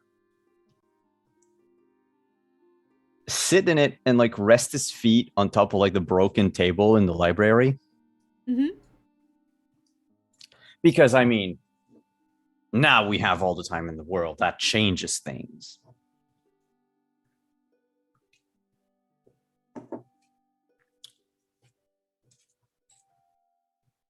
So, do you have a name? Something I can call you by? Because I doubt you're my conscience. I could be your con. No, believe me, my conscience doesn't sound like that. Oh, you don't listen to it, do you? Not really. Speaking. You are a tasty little morsel, Mageling. But if I'm to give you my name, perhaps you should give me yours. Introductions seems only fair. Well, I mean, you've given me a title for this whole conversation. Seems only fair I give you one in return. A title? What title did I give you? You can keep calling me Mageling. It's fair. I mean, it is what you are, aren't you? Going by that logic, I could call you dipshit. That seems rude. As someone who just decided to hijack a person from the world, I believe that it's somewhat fair. You drew my attention and you broke my friend's mirror. Yes, so you keep saying. What was your stake in that mirror then? I mean, I doubt you're doing all of this, which probably requires tremendous effort for a friend's bauble.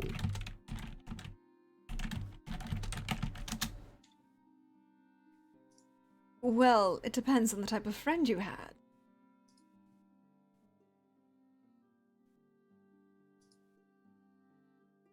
And the types of friends you are.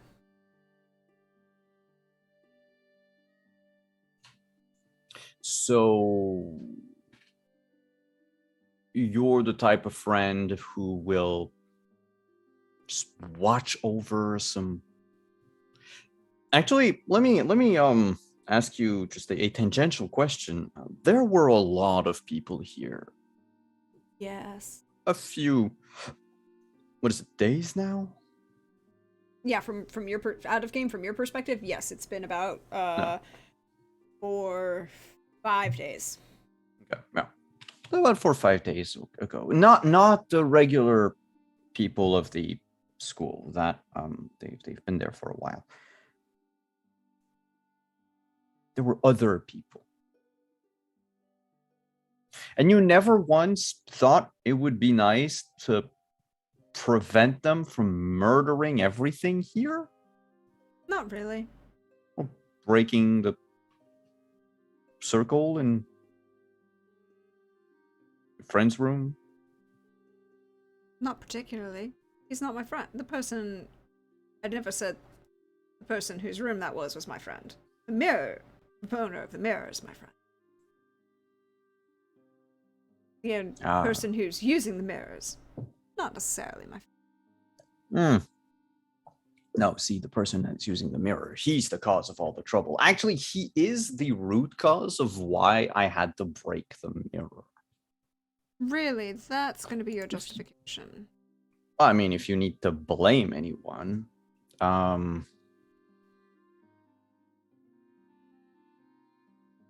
you omniscient by any chance? Omniscient? Omniscient, yeah.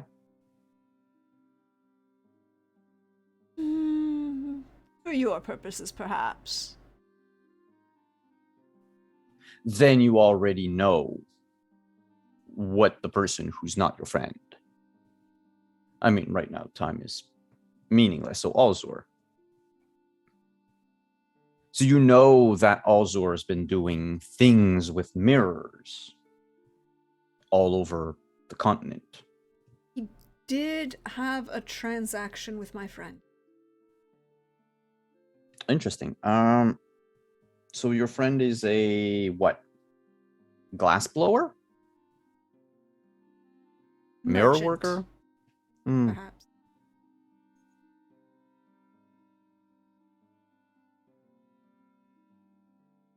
Change. He likes to play with it. I gather he's someone of a magical bent. When he wishes. I mean, I doubt, your regular non-talented merchant would have a friend that is able to stop time. Didn't say I stopped it. Tomato, tomato. It is passing at a rate that is so slow that it might as well be stopped. pedantic answers are important.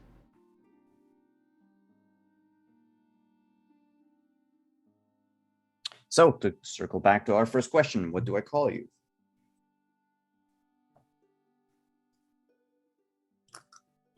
It has been a very long time since I gave a name. I wonder, have you earned it yet? I don't really need to earn the name if you don't want to give it, but like a title or a nickname. Otherwise, it is going to be dipshit. Yeah. I'm not a very imaginative person. Well, we know that you're not a very imaginative person. It's kind of obvious. But this does lead to a very important question. Are you worth giving a name?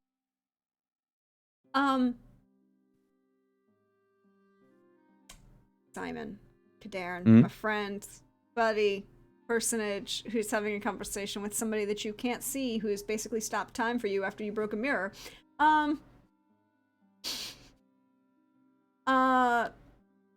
Could you roll me magical training? Yes. And you, because of things, get a +2. 27. Hey, Kadarin? Mm-hmm. You know that little tingle in the back of your head? The one that you try and ignore? That taste of your magic that you don't play with? Mm-hmm. I mean, if you're talking about the V. Yeah. Okay, yeah. It seems to be permeating everything that's happening.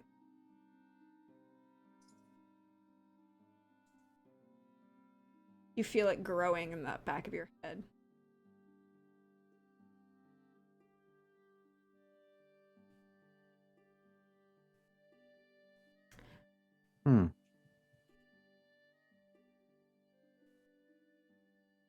But we're going to pan away for a moment while we let Kadarin contemplate that motion.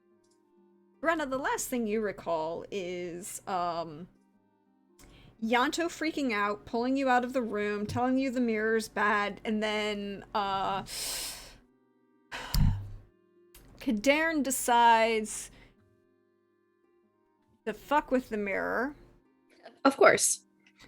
So he first tries to lightning bolt the mirror, and that doesn't seem to have some good work, because it apparently tries to pull him into the mirror, and then he manages to escape and teleport to the other side of the room, other side of the building, and asks you to try and break the mirror with the Demeridium.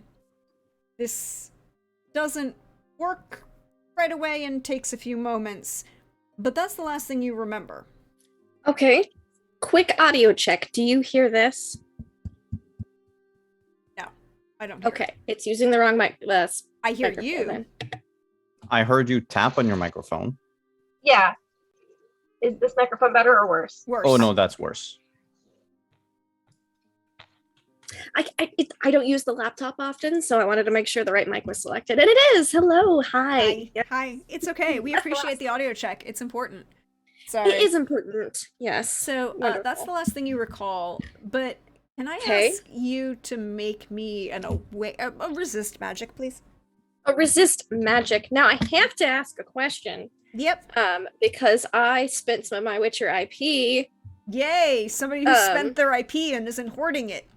Yes, I spent some of it, and I have a Witcher thing, and I'm gonna take a minute because I don't have a mouse, called Heliotrope. Mm-hmm. Which, when a Witcher is targeted by a spell, invocation, or hex, they can roll a Heliotrope to attempt to negate the effects. Can I roll that instead of resist magic, or do I get to roll both? How does that work? Sounded badass. Sounded like it something we would- needed when fighting a bunch of mages. Yeah, it is needed when fighting a bunch of mages. I will say you can roll Heliotrope, and we'll use that to Sure. give you a bonus to resist magic, because this isn't quite... Okay, sure. I will roll my fancy new skill. You can roll your fancy new skill. I'm very excited. How about a 25? With a 25, I will give you a +2 to your resist magic. Cool. Let's roll There that. are 4 lucks that chat has gifted you from their I'm kindness. guessing I don't want to fuck this up, is what I'm guessing. I'm not saying anything. I'm just giving you information that you don't currently have. I Yeah. wish to make sure you're informed. Yeah. Okay, cool. I'm gonna use one of my own luck in this resist magic roll just to give me some oomph, because A little oomph. yeah, there's oomph. little oomph. 21.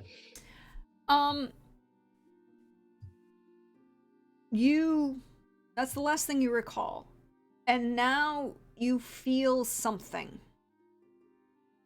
But it's like it's that Love feeling things. Yeah, Brenna loves to feel emotions.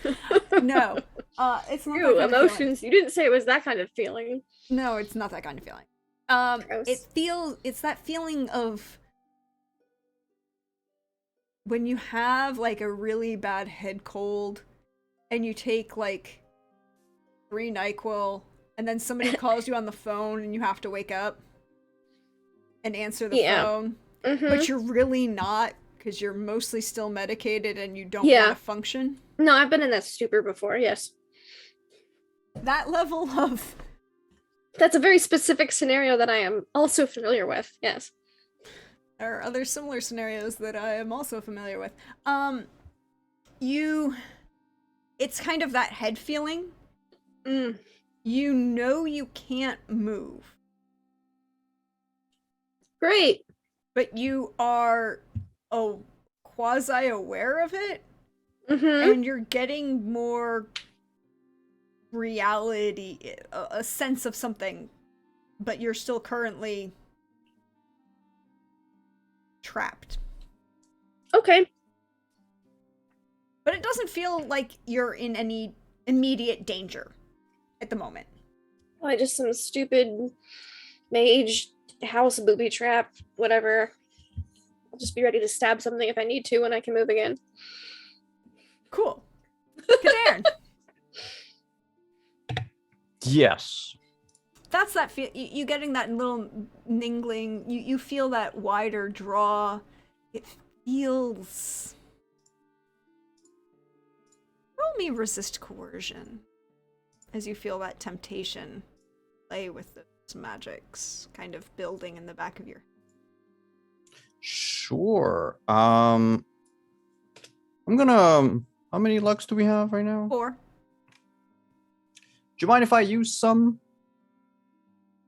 Lindy's like, use them. I'm gonna use all of them. Oh, you're going to use all With- of them. With mine. Yeah. For 17. But I am nope. I have to know if I fail first.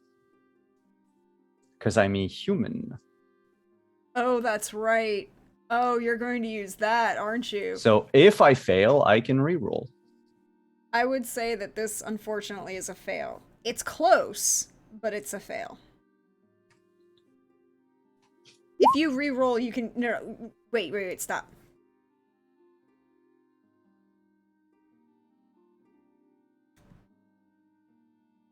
I was about to say something. People are being coerced? What's that? No, this isn't really coercion. It's kind of coercion, but it's not really coercion. It's temptation. Is not the same as coercion. But we're using resist coercion because this one doesn't have a resist torture or drugs. No. So you can choose the higher of the two. Yeah, well, it's going to be 17 because the other one's a fumble. Yeah, but in this case, the degree of failure is also important. And since you only fail by 1, you feel that urge to, what did Kadarn do when he was a small little child? When he first discovered this element that drew his... with which he was... How to phrase this? He favor. Or favored. so he was accused of witchcraft because of like something very mundane. Nothing the type of thing that happens to any young like future mage when they first like realize that they have power, and there's random events or what have you that happens around them. But he was seen by someone, I wrote a soldier in my background, but I figure it's like an authority figure, like a guard. Yep. Who accused them of witchcraft, and Kadarn cursed them, and the guy died from the curse. So I cursed someone to death. And that was when my parents said, maybe you should go to school. Maybe you should go to school at Banard. 2 kingdoms away. But what did it feel like as a young child? Raw on your magic. I mean, I guess because of how Banard works, or any school really, they don't teach void magic. They barely talk about void magic. So for the last, like, what is it, 60 some odd years? 70 some odd years, sorry. Kadarn never really thought about it more, like, than this, sort of feeling at the back of his mind that was just, it's there. Like, it's easy for him to curse people. It's actually not easy for him to hex people, because he's really not that great at hexing. But he's better at the stronger stuff, like, the stuff that's worth it. But yeah, and because of a lack of attention on the subject, it's not something that really either bothered him, or that he was almost like curious about.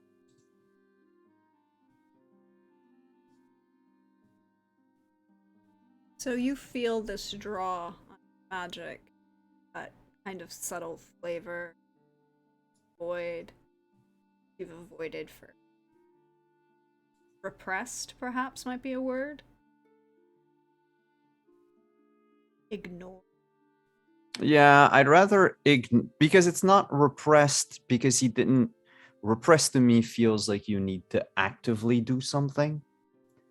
In this case, it was more like its itch was never fed, just because it just so happens that there is none around. So you ignored it. Yeah. But it's really hard to ignore. Wants to play, Darren.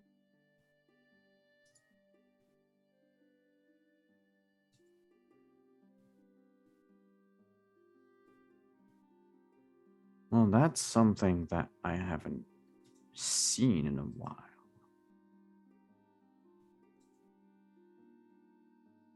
Or sensed, I should say. I'm not seeing anything. Will you sense something, do you, Mageling? Do you sense the back of you?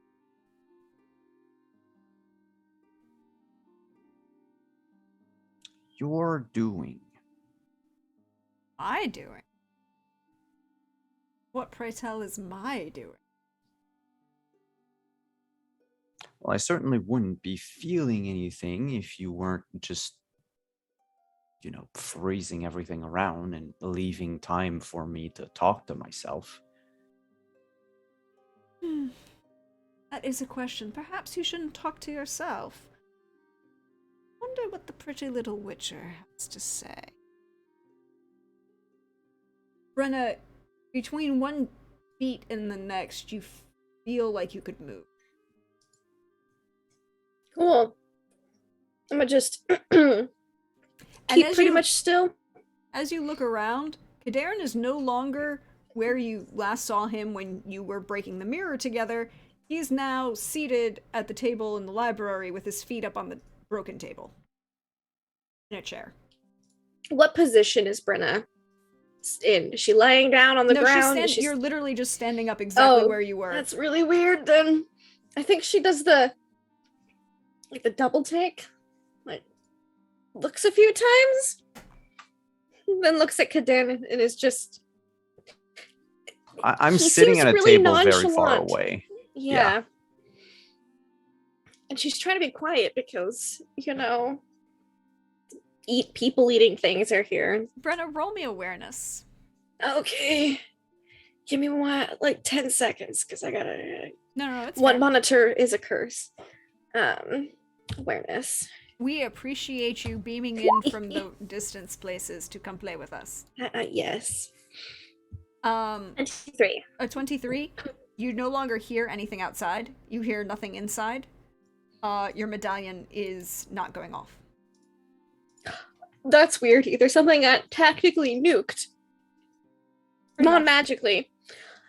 I think she'll just, in that case, then she'll feel a little more comfortable raising her voice and be like, "Goddamn, what kind of magic fuckery is this?" And just start walking over to him, hand on a sword, but having Glad nothing you're to here. strike at. Yeah. There's a disincarnated voice that's talking to me. It seems like it controls time. We're fine right now, actually. Everyone's basically frozen. We were breaking a mirror, and so it's an. Okay. Oh, so the mirror belongs to My friend. You that hear that, by voice's the way, friend. Brenna. Okay. Ah, I see what you mean. And then looks and just keeps looking at Kadern. Strange, innit? I didn't know what to expect from Bernard, but I mean, this isn't unsurprising. I expected weird shit here. I also expected weird shit, but not that kind of weird shit. What kind of weird shit were you expecting? Granted, you've been here before. You have more expectations. Well, I expected the mirror to be a trap. I didn't expect the mirror to be some And sort of this is not a very trap? lonely voice in the sky. It's not really a trap. And I'm not the voice in the sky is not the mirror. As I said, the mirror belonged to my friend. And who are you? Person of interest. Well, an They intriguing... won't give you their name. Ah, I see. This game. Well, we haven't had polite introductions yet. The mageling hasn't introduced himself. So I thought Except it's omniscient, so it should know. I never claimed to be completely omniscient. Just partially omniscient? I see. If you've been in this school for as long as you did, you know my name. I'm sort of a celebrity around here. 3-time orgy champion, remember?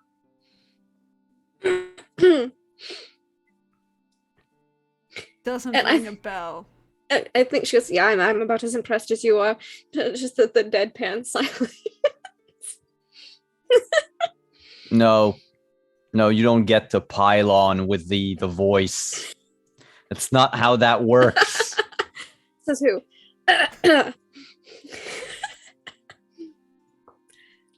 But you, little witcher, you're intriguing. Not quite as tasty as the mageling, but intriguing. Tasty? Haven't you Are you tasted going to Oh, eat oh. him? his magic? It keeps wanting to eat people. Ah. Alive people? Because there's a lot of dead people around. Eat the dead or the living. A lot of things not eats the dead, it's the living. Yes, but they're all lesser. Just shrugs, like, whatever. Disembodied voice lady. And how am I interesting? Well, the witches are always interesting. You're new. Your friend, the little mageling, is interesting because he's trying to hide both what he desires and what he is. One, he's hiding better than the other. You don't try and hide. You just deny. There's just the eyebrows furrow ever so slightly. Because, she's not a big talker, but she does speak volumes sometimes. She's like, hide what? Deny what? I've never denied anything. That's what internal Brenna is saying. Like, So, little witcher, what do you think of our little mageling? I've met Verse. Damned with praise, aren't we, mageling? He's all right. He talks a lot.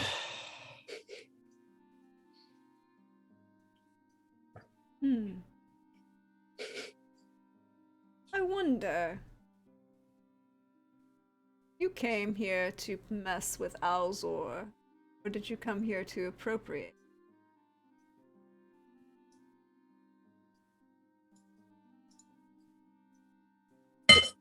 Oh, excuse me. I think Brenda will at this point be like, well, it seems like we're stuck in this whatever thing for a while, so I think she'll join Kadern at the table, but on the opposite side, and also kick her feet up. But hand's still on the sword. But like nonchalantly. Did you come for the secrets of Bernard? Secrets and learn. I think she's talking to you. Either. No, I mean, she's asking. Is she? The voice already knows for me. Oh. I really don't give hardly any shits about Bernard, to be honest with you. I'm just here because he asked me to. And I don't hate him. Really? Now that is a ringing endorsement. And you feel the air kind of move around you, and this is the first time you felt a sensation. Other than, even the wind hadn't been moving, like the candles hadn't been flickering. Yeah. Cool. You don't hate him. Oh, not this again. Brenna just looks confused at Kadern. Oh, really, little mageling? There's an again here. I apparently want to know everything now. You're gonna have to talk to the other one for that. He's pretty, but I don't really see anything worthwhile at the moment. You are tasty. All this little magic that you're not using. Two kinds, even. See it. I wonder what would happen if I pulled this pin.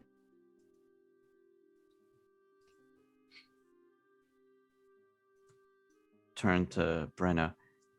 It's been toying with this tasty thing for a while. I don't know how long we're going to be kept in this hell. It might be forever. How long have you been here? 10 minutes? Feels like an hour. Oh, you poor thing. So long. You're practically wasting away.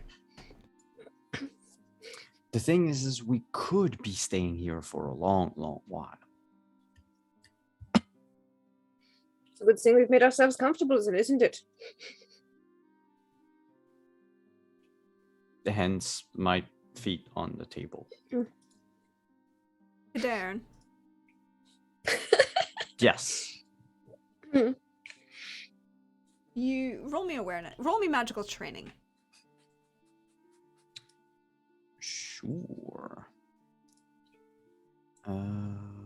That wrong. While this tab. seems more like mage fuckery, can Brenna roll to see if there's Witcher any? training? Yeah, Oh yeah, roll me Witcher training, Brenna. I'd love 18. to. Okay, we're gonna wait and let Brenna roll Witcher training, and then I'm gonna give you your answer from what I wanted for that magical training. 22. Hey, Brenna, you're 99% sure this is not a mage. This is a shit ton scarier. Oh no, what is it?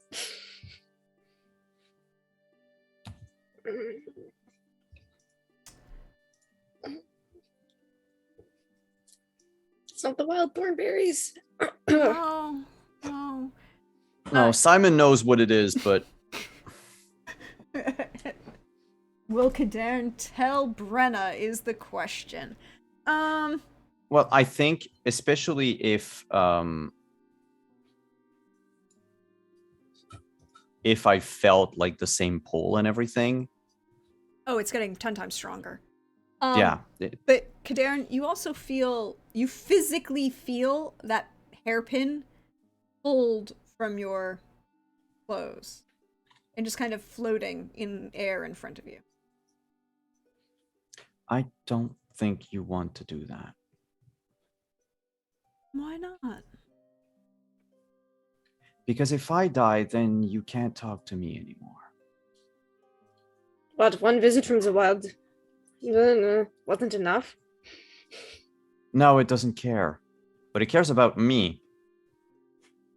Enough that if it knows any better, it should keep me alive. Yeah, you're not Because going to otherwise, last there's very no long without point in that. it.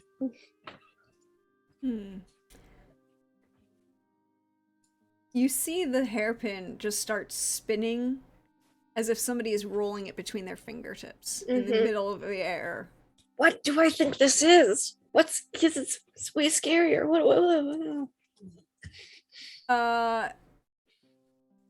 You have how much would you have heard about them?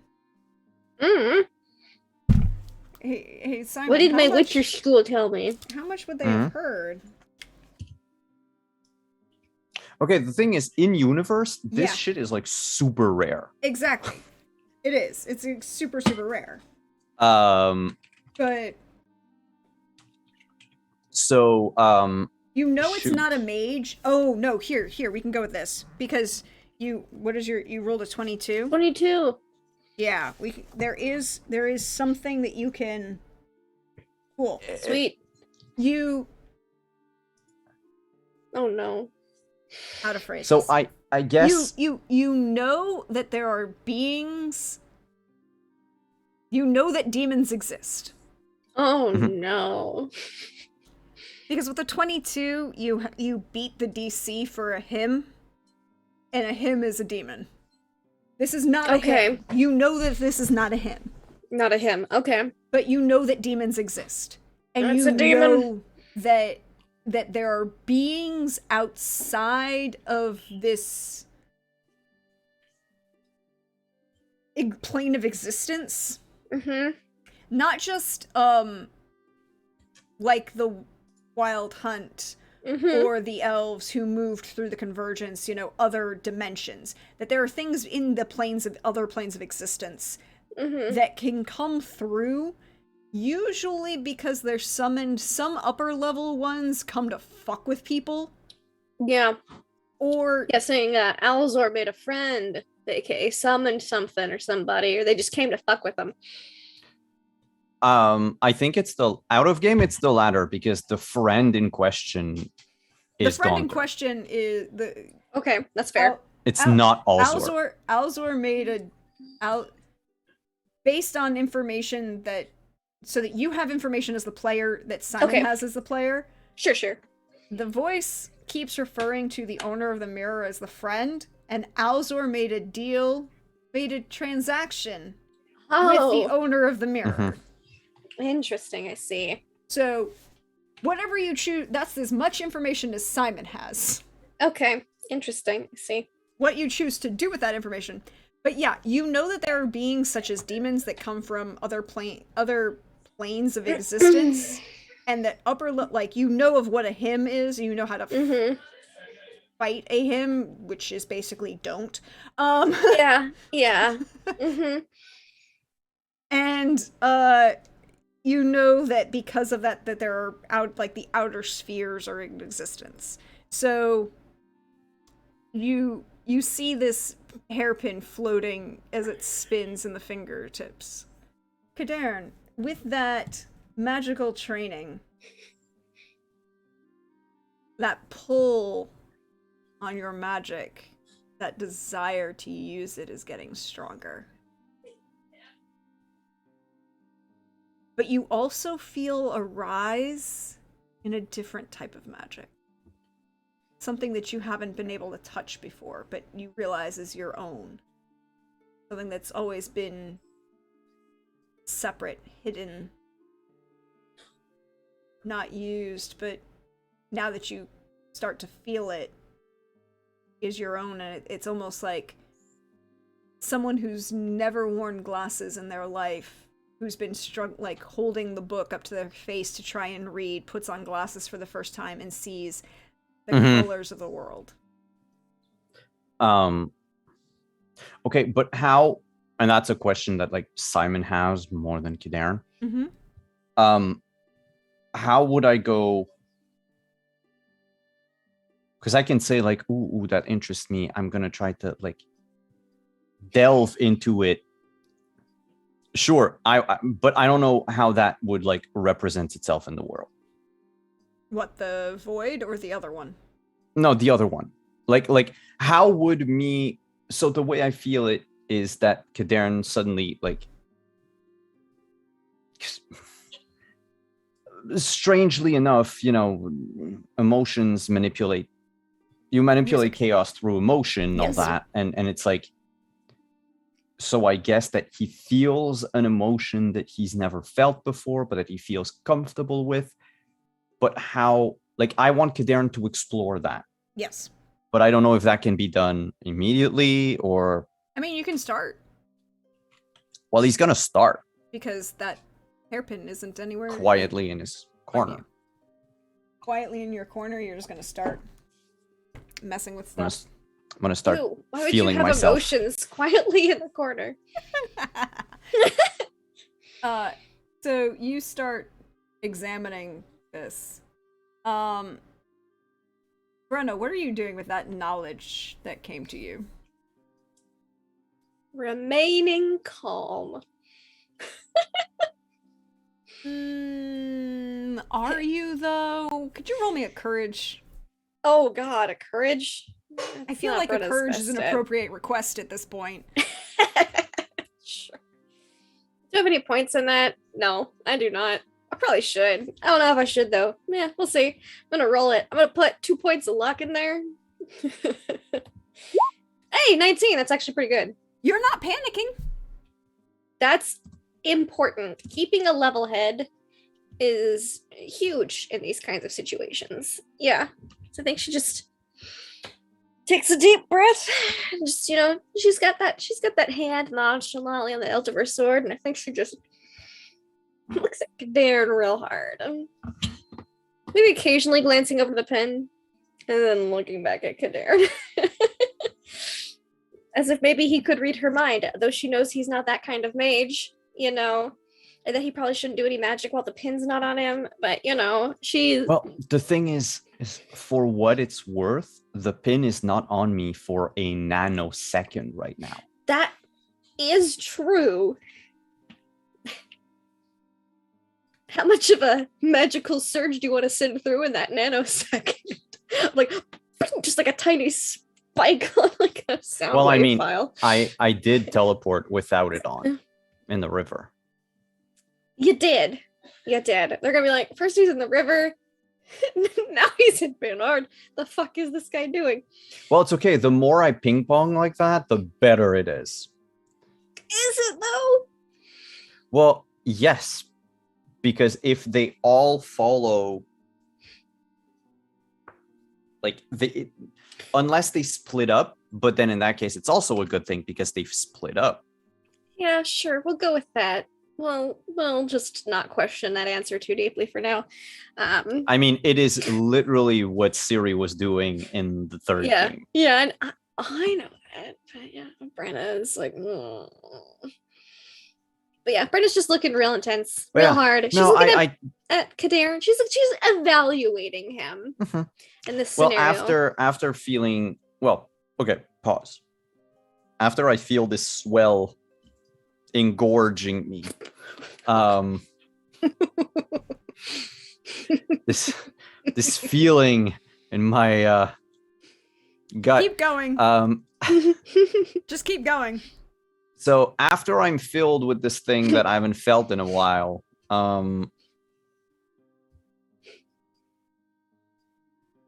yeah, no, I'm empty. I'm tapped out. Thought you were just getting started. It's a shame. How Obviously, mages. Oh, don't it's have okay, enough I just- stamina. Kadern is young. He only needs like 5 minutes. He's 80 years old. That's fairly young for mage. Poor a mage. But he's also fairly young for his maternal family lineage as well. Mm-hmm. Yeah. But okay, so this like diving that we were talking about.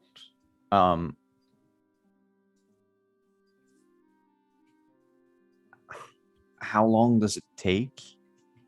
Like, how does it? Because I want to know, like, does Kadern look brooding for like, or like pensive for like 5 minutes while he's just Well, like, roll me a because I know what I want to do once I'm done, roll magical training. feeling this. Yes. I'm trying to discern Kadern's emotions to see if he grasps What the you're trying to severity of our express. So scenario. you want to roll human perception. I do. Sadly. 21. Oh, hey, apparently you have a penalty to human percept me. What? Yeah, so it's a little known rule. But yeah, you have apparently no one's ever used it from what I've seen. But apparently human perception, there's a penalty if you human percept someone other than your own race. Oh, interesting. Yeah, I've never. Because you can't that. read their facial Oh my gosh, features and stuff double like that. But I'm like, digits. A ooh, whole 11. Kadern is constipated. Well, It's he's really good for definitely Brenna. contemplating something very difficult, very, very finely. It seems that he is grasping the severity of the situation. Oh yeah, he doesn't. I mean, okay, you've hung out with Kadern for a while now, right? Yes, but Um, emotions are hard. Yes, but you also have probably come to see that Kadern is always talking and Yes, always she makes it has. seem like nothing is important, even Yes, though it is. she has noticed this. Yes. So he's acting the same way right now. Yeah. But he's also not talking in this current moment. Yeah, which In she this finds very interesting. current moment, yeah. She's like, Yeah, so- oh, he understands how serious this is. He's finally shut up. Pretty much. So with a 21, I will say it takes maybe what feels to you like that maybe 2 minutes. It's 2 minutes outside. Brenna will perceive it as about 2 minutes. Kadern, it's that level of like a really deep mental focus or meditation moment where those 2 minutes just feel longer. And then you come back to yourself. But you know that there's this other tasting, more chaotic, different type of magic that you haven't been touching. But it feels Oh no, I'm well aware of the other one. It's just because you said there was a second one that because otherwise you would have, gone the other way. But there was like a new thing. there. Yes, he never you felt can now before. you can now feel for out of game purposes, and so we don't get bogged down in me trying to describe two different contemplations. You feel the magic that you were trained with as a human, Skadarin. Mhm. You feel that draw of the elemental desires of the void because of who's in the room with you and messing with your shit. But the new magic that you can actually feel like you could use is that of the Anel. That you could That's actually interesting. use now. And not just Mm-hmm. So, voice in the sky. I'll take that as a title. Yeah, I don't really like it. It doesn't stick as much as dipshit. Is that what you were going with earlier? Yes, Yeah, it's quite like I said, rude. I'm not a very imaginative person. Look, we have things left to do, and I take it that your friend made that mirror and that you're looking after it. Or it just hit a fuck But- with Alzor. Well, that's what I'm thinking of, because you see, dipshit. I think I know why you're interested in me, or like why you're interested in the absence in me. And that's very interesting. But my manipulation of this is rather stunted. Yes, I mean, you're near omniscient. How do you pronounce that again in English? Omniscient? omniscient. Omniscient. So you're, omniscient, or almost. You probably gathered that aside from a handful of people here who did it very, very secretly. And I'm not talking about the secret orgies. Oh, those weren't really secrets now, were they? They would. No, there were some secret ones. You just Alzor wouldn't know about it. Yeah, speaking of Alzor, he was a practitioner. Because, once you've tasted one forbidden art, might as well do all three of them. Is that how it works? Oh, yeah, I'm saying everything out loud, am I? Yes, you are. It's quite tasty. So, Brenna, do you not want... Oh, no, she wouldn't... the voice wouldn't call you that, sorry. Witcher, did you not want to hear about the little mageling's sojourn into the Forbidden? I was going to talk about it. Oh, good. Story time. Yes, he was monologuing. I tend to do that. You do. Anyway, I've already dipped my toe in one forbidden art. I mean, it was arguably my major. Not necromancy, right? No, mutation. Mutations. That's fine. See, that's the whole point. Witchers aren't supposed to exist according to the laws that we have. But it's like Alzor put everyone before the fait accompli, and it just was a thing now. Except you're not supposed to play with the genetic material of people. Yeah, that tells that to the cat school. But it's fascinating, though. When done right, it's fascinating. Now, when done wrong, but here's the thing, voice. So, Witcher, do you enjoy this fascination with the playing with the genetic material of your existence? Well, I can say that I've had my genetic material played with a lot, so it doesn't bother me. I was going to ask him to play with mine a bit more later, or at least examine it, but he needed. Really?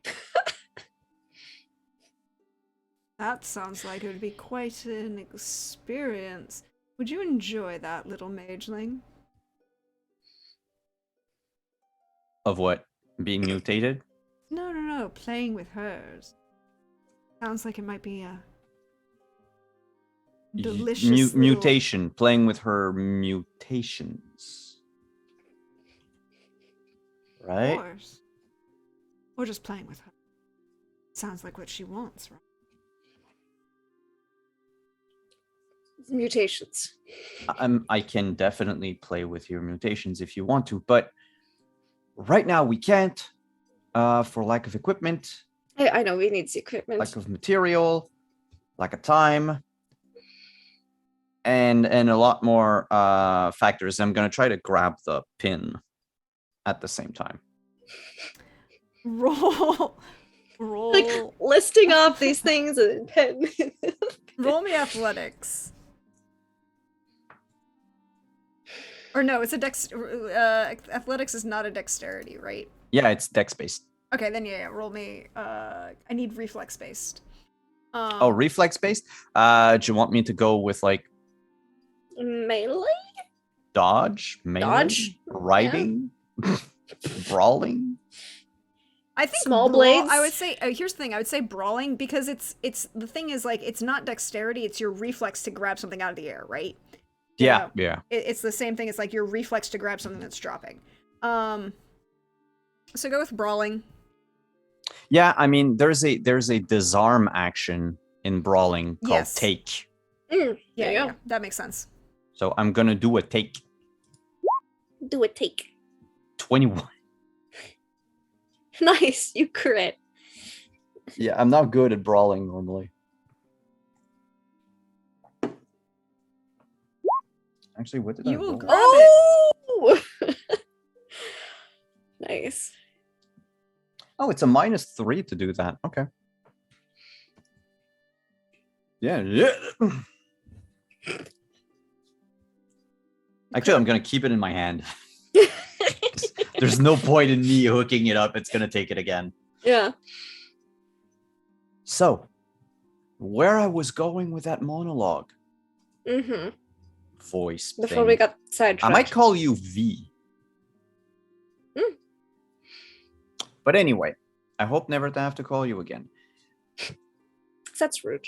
You're bound to, look after the mirror of your friend, but how bound are you to look after the guy who made a deal with your friend?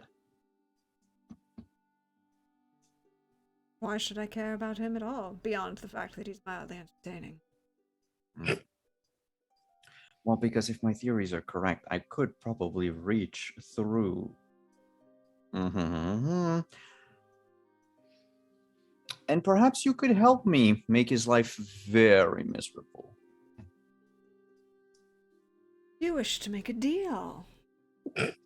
Brenna just face palms. She thought Kadarin knew the danger and is like, oh god, he didn't know. I thought he knew. Oh god. Oh, he does know the danger. He's well aware. But he's also well aware that unless I satisfy whatever this voice wants, there is no getting out of where we are. Brenna assumes they'll get bored eventually and let him go. Brenna's like, I can be very boring.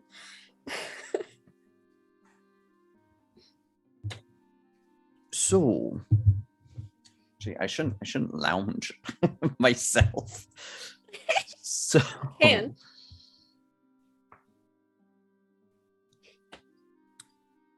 you know what he's capable of. Mm-hmm. And the way I see things, he never dealt with you before. No.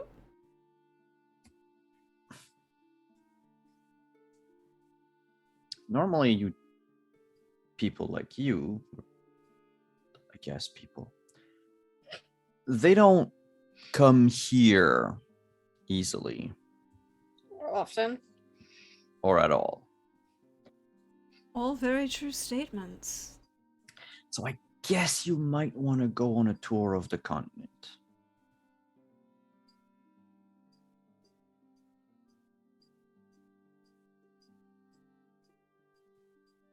Is that a yes or a no? Are you offering? I could, Really? but just like the name, you would have to earn it. A tour of the continent with you?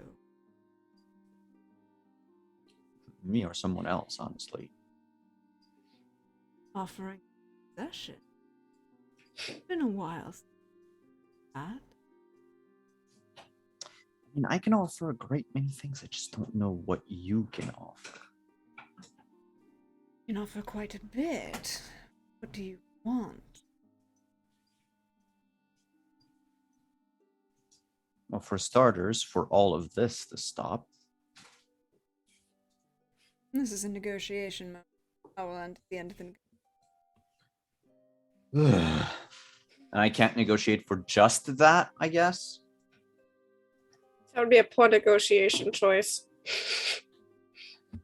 Well, I mean, I would have to give something equivalent in return. Or at least favor.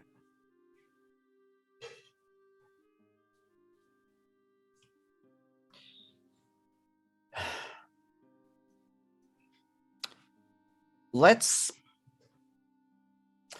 not weird expression in this world. Let's not jump the shark. Because I guess the fawns never existed. No, wait, it wasn't in Happy Days. Yes, jumping the shark is in Happy Days. Jumping the shark Fawns was in Happy literally Days, Jumped but the yeah. shark, yes. How about we get to know each other? You know, start slow. See where that leads. Doesn't seem very good for me in the long run because, you know, you might not give me what I want at all. Seems not the best idea or best negotiation. You have to tell me what you want. I want a great many things, but great many things that I can have through hard work. I know that you're going to offer, I'm fairly certain, a shortcut. I can give you a shortcut. But the thing is I don't know right now what I want through shortcuts. And that's my problem.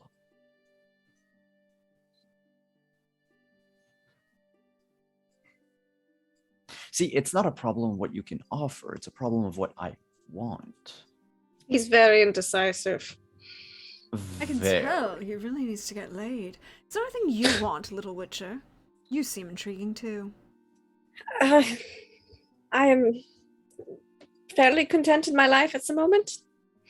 That doesn't seem like permanent desires. There's something wrong.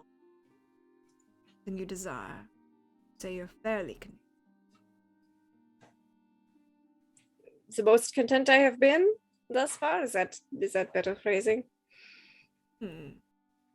Acceptable. What do you want? I like making deals and negotiating. It's fun. I figured. I like favors. Really, was intrigued by the little mageling's taste in magic, and that's the other reason we're still here. But now he offered a deal. She just looks at Kadan this whole time. I haven't offered anything. I have literally not offered anything. I told you I didn't know what to offer. This is the opposite of offering something. Very indecisive.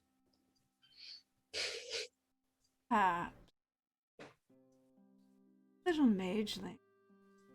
You feel?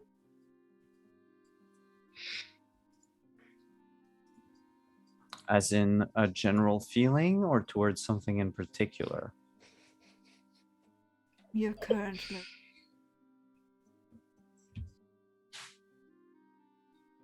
I don't feel like I need to answer that question. The death of your family.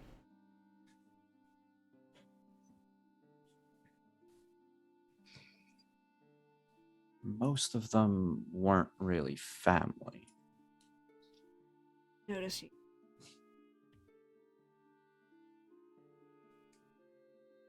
Well, yes, but I don't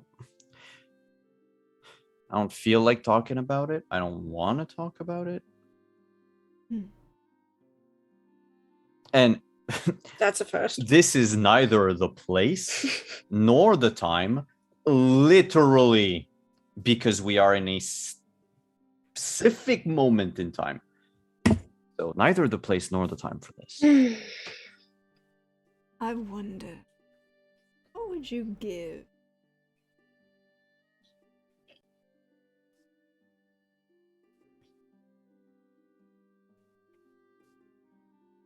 to get you?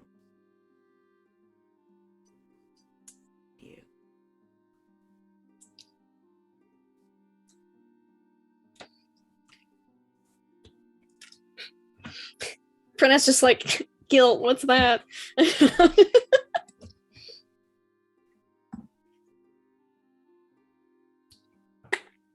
Is guilt even a real emotion, please? If those bodies that are frozen to the floor right there got up and walked,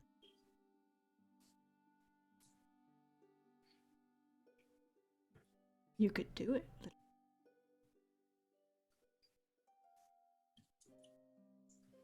So we're going to die eventually. And you don't want Sneck to do necromancy. I would have a problem with you, Kaden, if you did necromancy. And I don't think you want to have a problem with me. Oh, but is it necromancy if all you do is spend time just a teeny? I'm just letting him know. I don't think I've warned him about that before.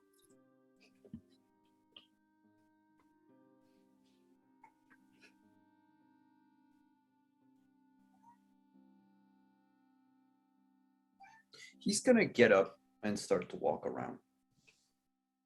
And Brendan's gonna look at you like, you're seriously not considering this, right? Also partly to avoid Brenna's gaze. She will walk around with you. But it's going to be like the nostalgia walk, like the nostalgia tour. Mm-hmm. And she's gonna be right next to you to make sure you don't go too far into nostalgia and that you know she's right there the whole time. You know, sometimes you need to be grounded. Brenna's here to ground people. In multiple definitions of the term. Yes, yes, very true. Is ever going to die eventually? And guilt is petty. It goes away eventually, I'm sure. Could you? What, am I talking too much for you? Oh no, it's a tragedy.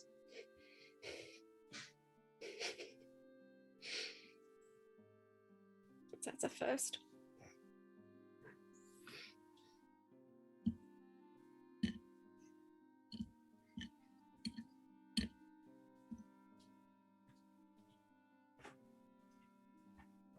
All it would take a spell that not that that exception to your family being dead, at most that you care about, that exception. No.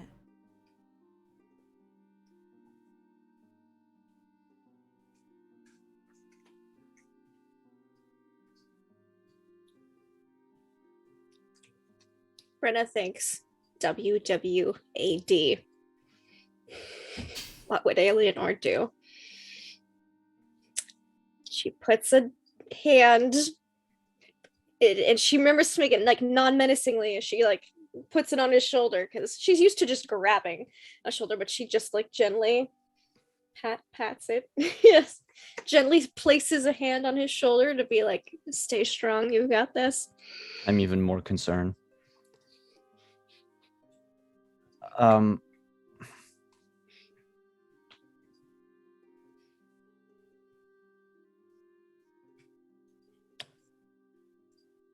No.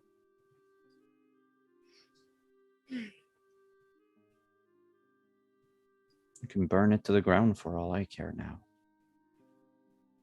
What's done is done, and even if everyone came back, it wouldn't change the fact that I've done it. And the fact that I've done it, even if you're going to say you can remove it from my mind, the problem is I want to remember that I've done it.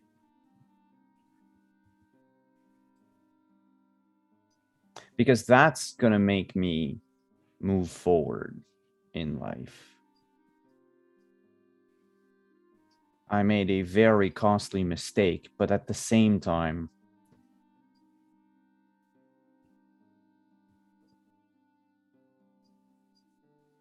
dozens, if not hundreds of people make the same type of mistakes. Just look at any battlefield, at any war. Granted, this was a massacre. Not as much But as one as it's- you think it was. Death would almost be result- preferable for most of them, but proud of you, little man. You made the right.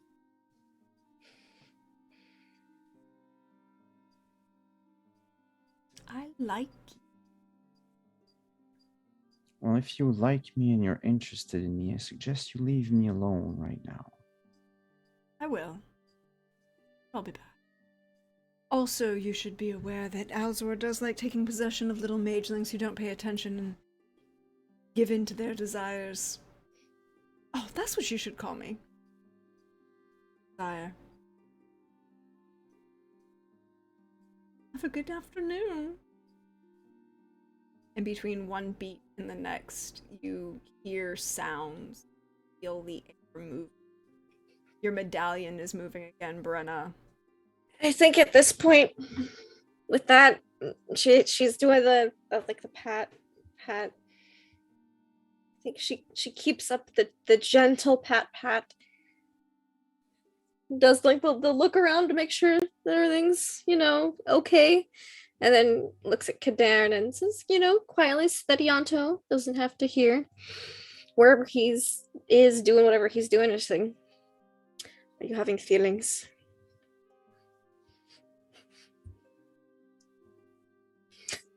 I'm having a feeling. I know how that is sometimes. Can I? And it looks as if she's trying to remember a line of dialogue, or like she's trying to recall something.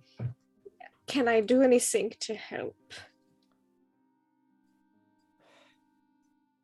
Right now, we need to finish what we came here for. I can do help with that. That is the most pressing matter right now. Also, would you excuse me 1 second? You need to let the feeling out. And Oh, then just a very screaming Kadern is gonna rush back into the room and hold his staff by one end and just baseball bat the mirror with it. this website attracts necrophages, neckers. I'm going to stab him. Fatally or non-fatally? I What, haven't for the mirror? decided. No. She's going to stab you if you make attract necrophages. So I'm asking if she's going to stab you fatally or non-fatally. Compared to what just happened, I think necrophages are like a milk run.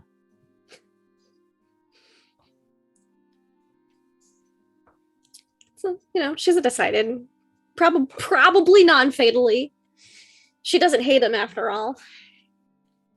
He hasn't done anything against her.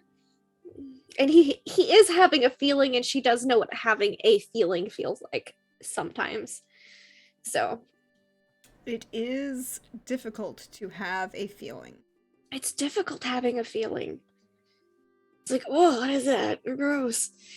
Then you gotta get it out. He's just getting his feeling out. That's fine. She might stab him still, though.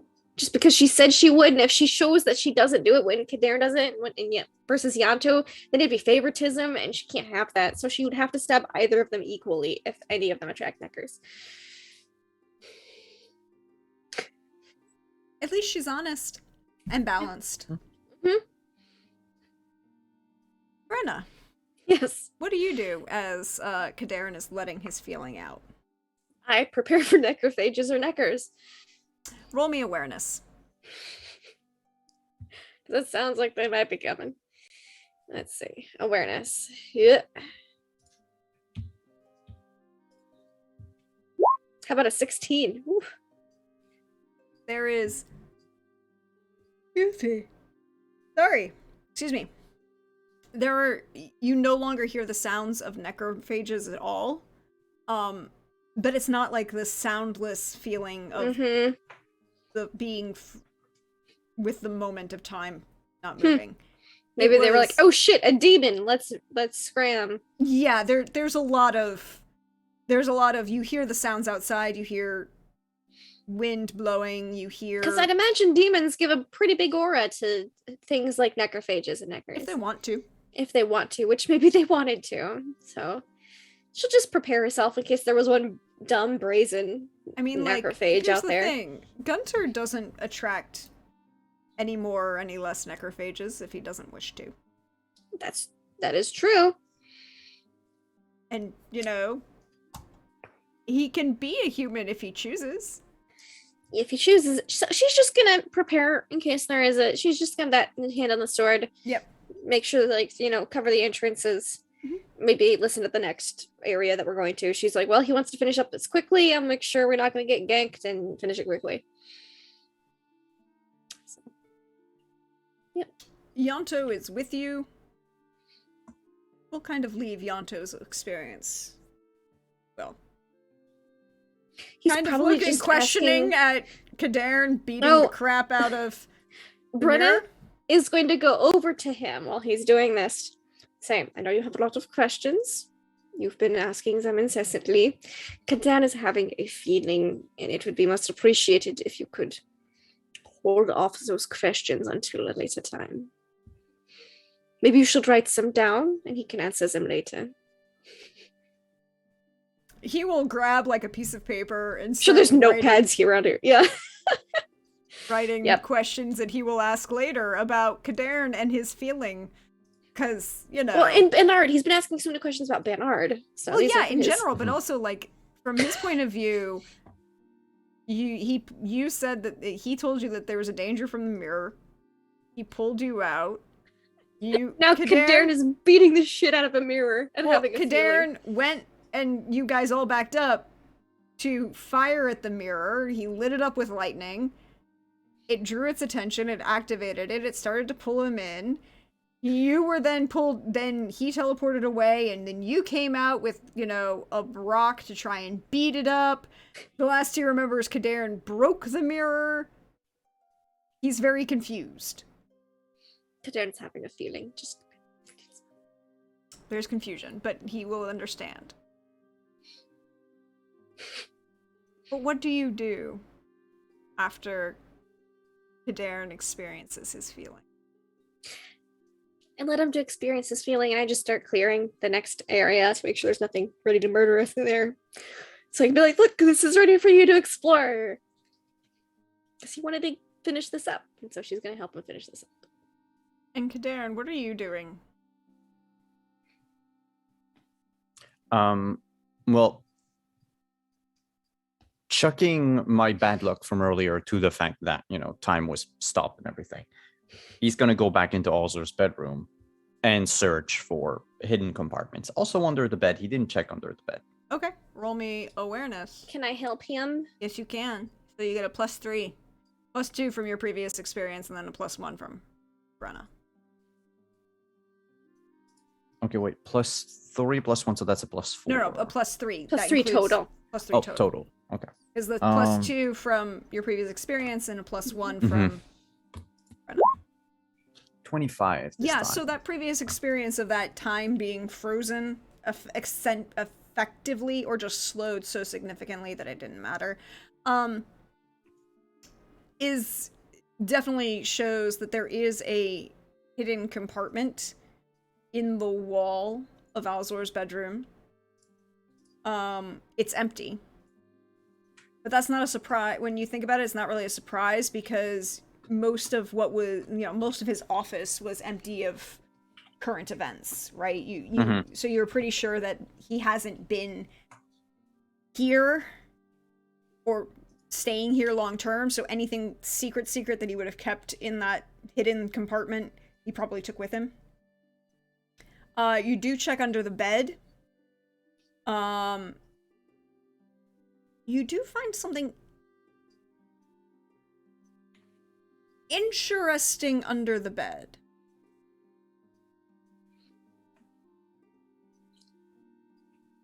You find green and white vestments. Dirty, old, just kind of shoved under. That kind of thing is like they fell, maybe, you know, on the ground and then were kicked under the bed. And then just kind of forgotten about.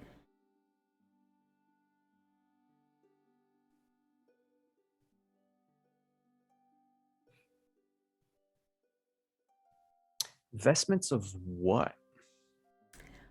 Roll me education.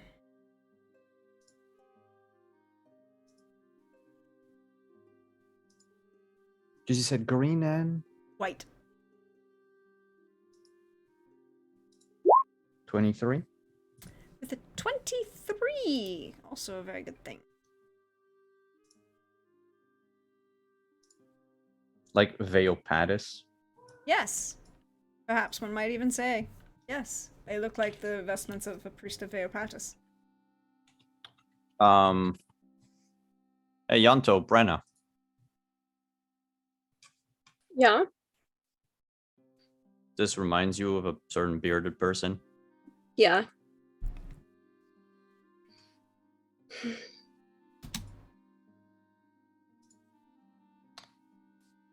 So I Baldwin. think It's Baldwin. Yanto was right. That would explain it.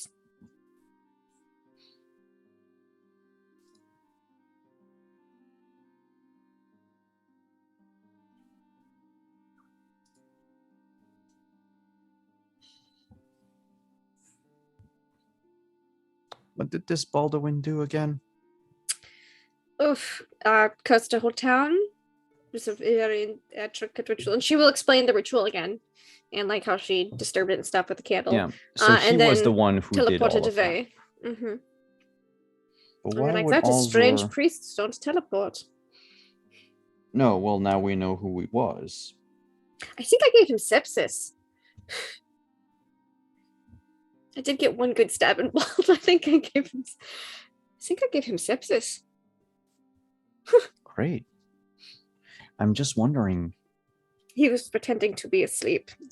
And but what was so important in that town. in this backwater village that Alzur had to do things There in that himself? backwater village was Alzur. Wanted to get involved too. There was a Javik. There was a Iskander. But Javik wasn't there when it happened. Not in the town, but he lived right outside of it. Perhaps he wanted to possess Javik afterwards or whatever. I don't know. But he did. It's also a possess very Javik backwater multiple town. times. So perhaps it is just conveniently out of the way and close to another point of interest. If you're just redirecting power to a specific place, I'm sure distance has something to do with it. Out of curiosity, Also, orgies. what happened was? there? I don't think he didn't have a habit of participating. I'm just letting you know the current events of. No, it's just, what was Baldwin's relationship with Iskander? No idea. I don't think they knew each other. Kind of strange that two very... I mentioned Baldwin, and Iskander didn't seem to have a like, oh yeah, that guy. We are the best of pals. We go drinking on Tuesdays. He didn't have that kind of reaction.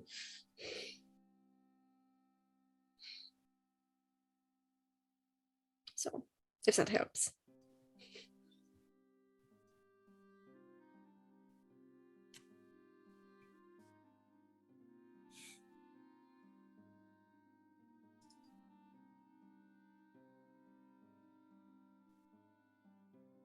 But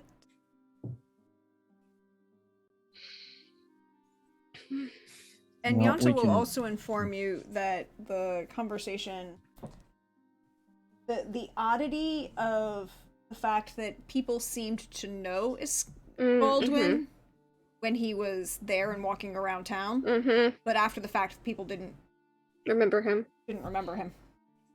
Mm-hmm. Yonta would give you that piece of it. Because it's Yanto, he would give you that piece of information. And the fact that people who did remember him remembered him for being very dead. Eleanor had gone to his funeral.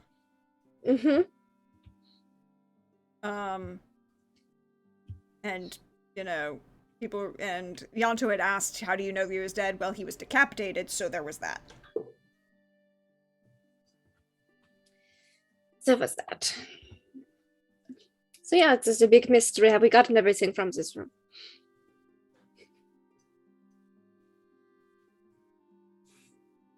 Next, and Brenna will just be like, "You can think that you can brain over that We'll much brain as you over that want." later. But Brenna's like, I'm gonna get you out of here. It's what you said you wanted, and she's gonna make it happen. So where do you go next? You want to shit on his bed or something before you leave? Is it like a prank? No, I'm not gonna shit on his bed. Oh, nice. It's not.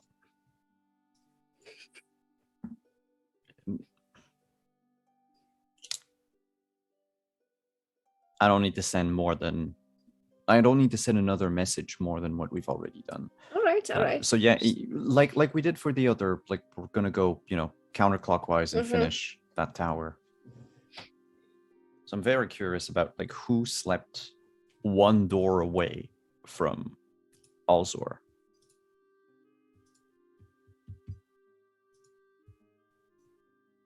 So you go into the next bedroom, is that where I'm hearing? Yeah, this one here. It's clean, but again, it looks slightly disused.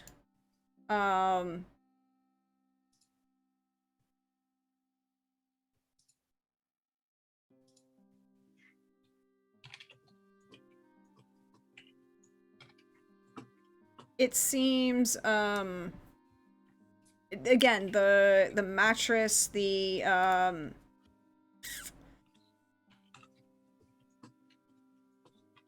pillowcases, the sheets were all ripped with a knife vertically, as if to search through everything. Either of you can roll me,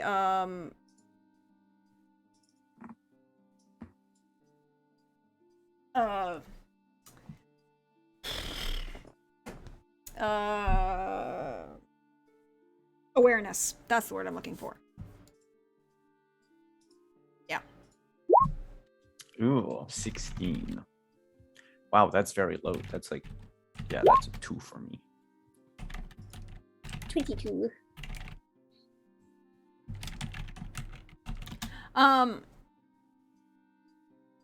You are kind of distracted. There, might say a little bit, Cadarn. There are other things on your mind at the moment. A lot of them. But you do find some papers and a couple letters from Alzor, addressed to Idarin. To who? Idarin. Can you spell it for me? Yes, I can. I will even put it in the Roll20 chat so our friends at home can see it. Okay, yeah, I remember that that name now. You would even remember him vaguely. Well, no, you would probably remember him because Cadarn is an Alzor fanboy and would probably He's the monster dude. Yeah. Yeah, Idarin is a master of hybridization and a personal apprentice of Alzor's. Yeah. So there are letters from Alzor to Idarin? Yes. Okay. I'll just, very quickly, like, riffle through them. Are they of the, like, personal kind? Or are they more about like a project or there's business? reference? They're kind of like a mix of business and pleasure. There's references to projects, the introduction, the beginnings of discussions of mutations, similar to the very beginning mutations of the personal papers that you had with Alzor's. there's a couple of that, but there's a hint of more personal connection between Idar and Alzor. And a discussion of the possible side effects of this mage web.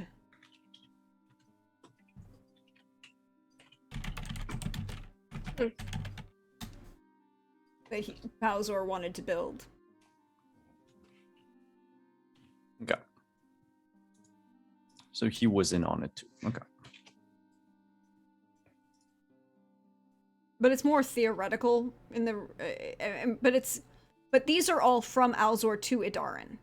So you don't know what Idarin's response is beyond what's referenced in like a couple of the later the sense that Alzor is responding to something that he had gotten, and it's the explanation of, well, no, we don't want to worry about this particular side effect. Well, this will be this thing that comes out of it. You don't know what his opinions of it were. Roll human perception. Both of us? Are you reading these letters? She's probably not. She's probably looking for stuff. 29. These letters are extremely intimate, and Kadarin, if you were still an Alzor fanboy, you might be slightly jealous. Well, I mean, Idarin was his Apprentice. So like and Alzor, took only one apprentice, so it figures. But does it go more like? I mean, that boundary between Was teacher there a student lover's relationship quarrel? was there's a little. It goes look. It definitely. There's nothing overt like big hearts in the signature kind of thing, but you're reading through it and definitely, if one might perhaps be concerned about the ethics of a student-teacher relationship, They would be concerned about this. you might bring this to the administration and say, perhaps an intervention might be in order.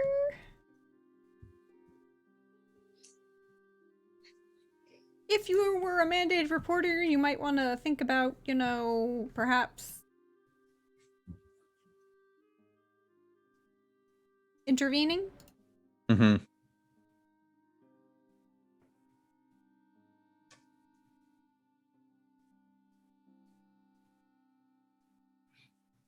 Okay. I'm gonna keep all of that for Research. research. I think Brenda's just holding a pillowcase. You can just toss them into the pillowcase. We can read them later. Okay. Are you done with your feeling? Is your feeling passed? No, not until we're out of here, All right. and maybe even after. It's a long time. Well, I have a lot of things to work through. Right. I know you're having your feeling, but can I ask you a question? Yes.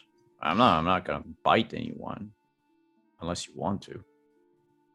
My question is, mutation is a forbidden magic? It's one of the 3 forbidden arts, yeah. That is news to me. Most of the mages I've interacted with have been into mutation.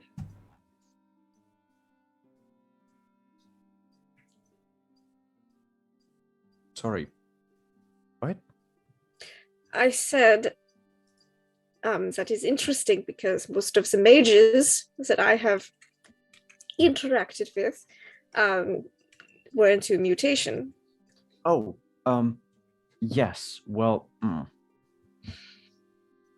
since the creation of the Witchers, I'd say it opened the floodgates. We're still not supposed to talk about it, but or do it for that matter, but... Because they were doing it, definitely. Well, the way I see it, is that it's a field that I hope one day will change. Imagine, like, we're not supposed to play with the genetic material of people, but if we do, and it works, Mm-hmm. we could eradicate diseases forever. I mean, I don't get diseases, so Yes, but also, you are, how to put it mildly, emotionally stunted. go on. I mean, if you weren't a Witcher, you'd have a lot more emotions than you think you have at the moment, and you'd feel them a lot more. That's part and parcel of the basic It sounds round of terrible. mutations. It's some of the time. But that's the thing. The kinks weren't worked out. They're supposed to from- work out kinks as well. Well, no, I mean, as in problems. Oh, As in yeah. problems, Brenna. Yes, the problems.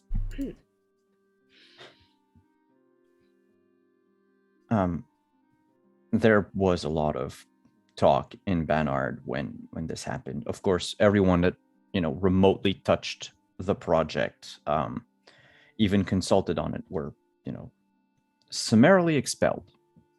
Ah. Pretty much everyone went to Risberg with Alzur and the rest, and that's when They didn't stay there. no, but months later, the first batch of Witchers came through. Mm-hmm. And then more, and then more. And the first batch was deemed a failure, so everyone here thought that, goes to show that mutation is not something that should be studied or looked into. You said you wanted to change it. What would you change about mutation? Make it safer, for one.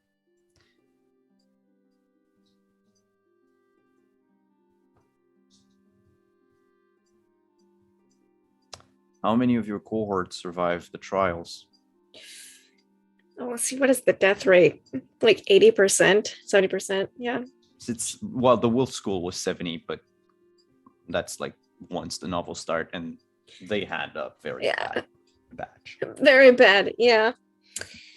Yeah, imagine if the experimenting going on in the Catskill, it's not super high. She's like, not a lot.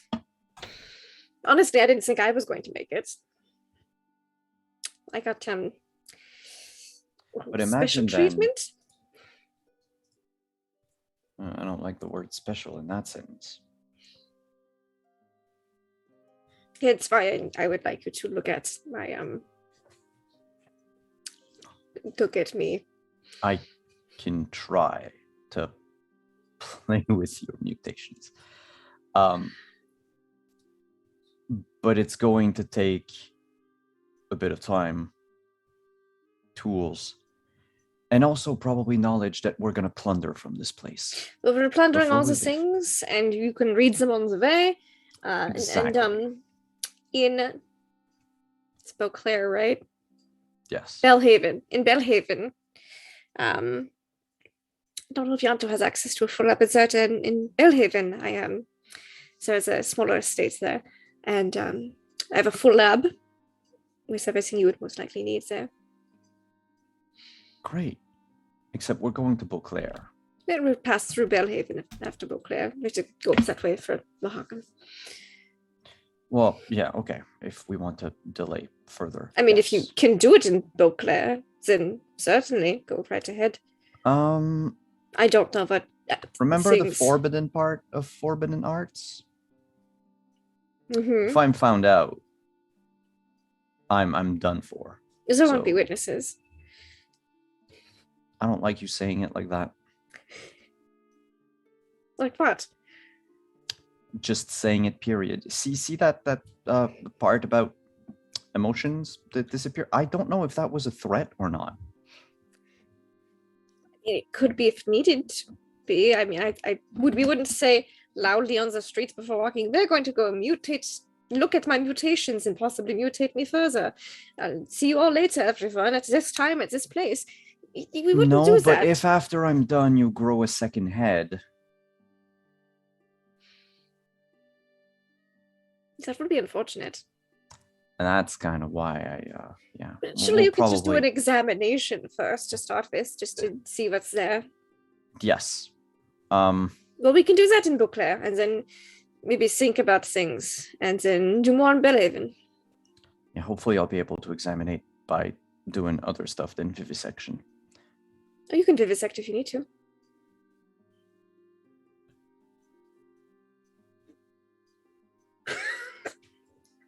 Sorry, Simon. Your face. It's in and out game. Katherin is just gonna make that face. She'll just look And a little keep confused, like what? Safeguarding. What is that? What is that face? What does that mean? I'm not gonna cut you open while you're alive. I mean, why not? Because you risk dying. Not if you do it right. I think you do it right. It's more than just opening and looking. And I would need to remove organs. I'm not going to do that I mean, it's been done before. on you. Yes. How many livers do you have?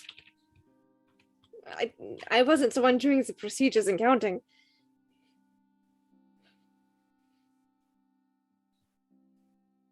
At least one. Yes. I'm not gonna take it out. You could, though. It's been done before. I'm also not going to chop parts of your nervous system.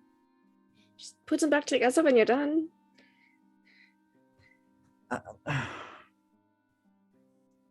Let's just go. You seem... Are you squeamish? Is that what it is? You don't like... I'm not screaming. Just... It's going to kill you. It wouldn't kill me. If it hasn't killed me yet, it won't kill me. At least that's happened. Is it not normal to have that happen several times? No, it's not. Well, I did say that it was a special case. So God. you just have to restrain me to a table or some type of thing, and then like a gag so I don't bite my tongue. And You sure we're talking about vivisection there? Mhm. Okay. I mean, don't bother with Anastasia. It's a waste on a bitch. Roll human perception, Kadarn. 21. You're so good at people. You are good at people. I'm It's asking you almost for this like- role because she is literally saying she is totally okay Mhm. with overly aggressive medical procedures that could possibly kill her. And Brenna, Yes. with a 21, Yes. what does he read about Brenna's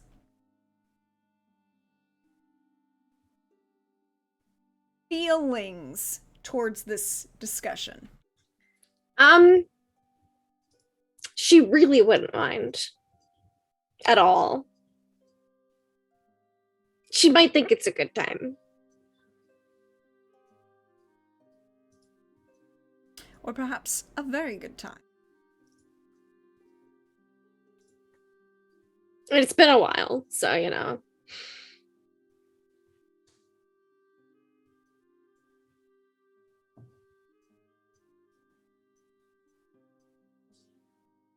It's been like 35, 40 years since she's had a vivisection, probably. So. But she wouldn't mind at all if you just vivisected her.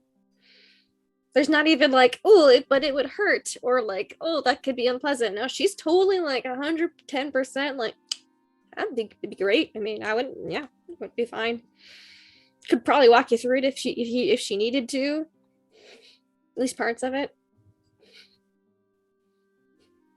That's the vibes you get off Brenner. She'd be like super okay. Super okay with it. Okay.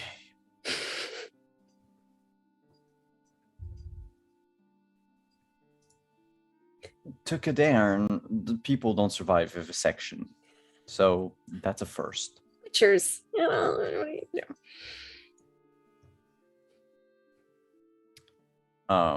Just make sure I get a good night's sleep the night beforehand. But if, not eat any things the night before. Be fine.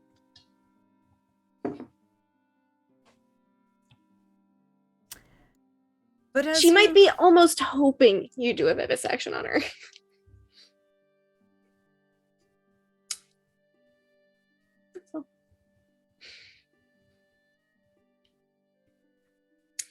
So, with that, and with the most interesting rooms of Bernard already searched, we're going to end for the evening. As we come to the conclusion of our penultimate episode of Season 2. Season finale, not next week, but the week after. So that we can have a full cast for the season finale and all of the good things. And I can't wait. I'm having fun. Are y'all okay? I'm not looking forward to vivisection, but What? yes. Why aren't you looking forward to vivisection? Because you're going to die. No, Kadir wouldn't kill Britta. I mean, it depends on how you vivisect, because it is entirely possible to disembowel somebody and leave them alive long enough to strangle them with their own intestines. Mm-hmm. Slowly. Fun things I learned. She'll just make some swallow potions beforehand. It'll be fine. No, because then it's gonna close up as I try to do Well, stuff. it's if you fuck up, you can be like, "Oops," and then give it to her. Oh, yeah. Yeah.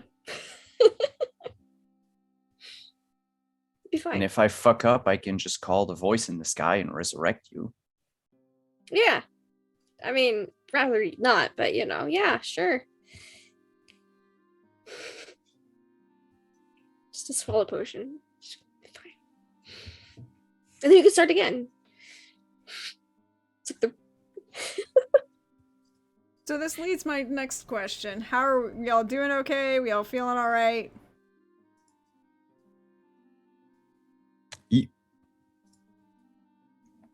So, we'll go around, let everybody say goodbye. Save points before you start the mini game. Thank you, Lysander. I understand this reference. I get this reference. But we'll go around, we'll let everybody say all of the good things and share some, it was a very interesting day today, so, just share something that you something that surprised you that came out of today's session. You, not necessarily, you the player and you the character. Surprised. Or you were not expecting. Because maybe Brenna doesn't get surprised. But, we'll start with Lindy, because Lindy It's me. had to join, was a little late in joining us, but we're still glad you could join us, and we're glad you're beaming in from far aways. Yes. So something that caught me by surprise as a player, demons. Like, oh, a demon, that escalated while I was gone. And then in character, that Cadarn said no, that Cadarn made a good choice. I'm just being honest. Brenna was like, oh my gosh, he did so well, and now he's having a feeling. I will support him. This is what Alienor would want me to do. Yes, but and just also out of character. Favorite moment, love. I can only give love to Simon as a fellow player because I didn't see anyone else today. So that face that you made like 5-10 minutes ago, Like that. That was a great face, and I liked how it was both in and out of character. That's my love, and of course, love for Prax for corralling all of us as we come and go throughout the evening, and just keeping it going, keeping the ball going. You can find me online at Laugh with Lindy, Twitch, Twitter, YouTube, etc. I play in GMs, tabletop RPGs. You can next find me I don't fucking know when, because this is all crazy, and yeah, I don't know. Just keep an eye out. I'll tweet something or retweet something. Holiday weekend. Holiday week. Yeah. Yes, I don't know. It's weird. That's me. The Simon. Hello.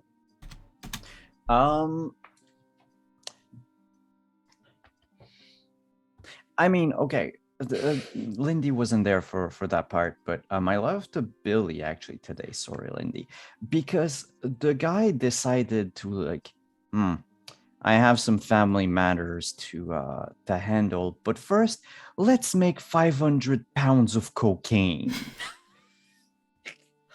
I love it. He needed money. He became like Walter White season 1 through 5 in 10 minutes. He was like, I need to scrounge up some gold. What can I do? Where's the nearest fist tech lab? Let me quintuple their production.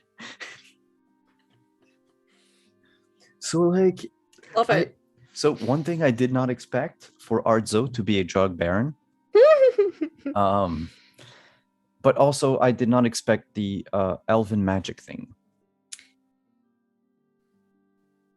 The voice in the mirror, neither. I didn't expect it. Once it appeared, I sort of expected pretty much everything that followed. But that little part with the like new magic thing, yeah, that completely blindsided me. Glad to know I can still do that. One thing that Kadarin was not expecting was for Brenna to show empathy? Question mark.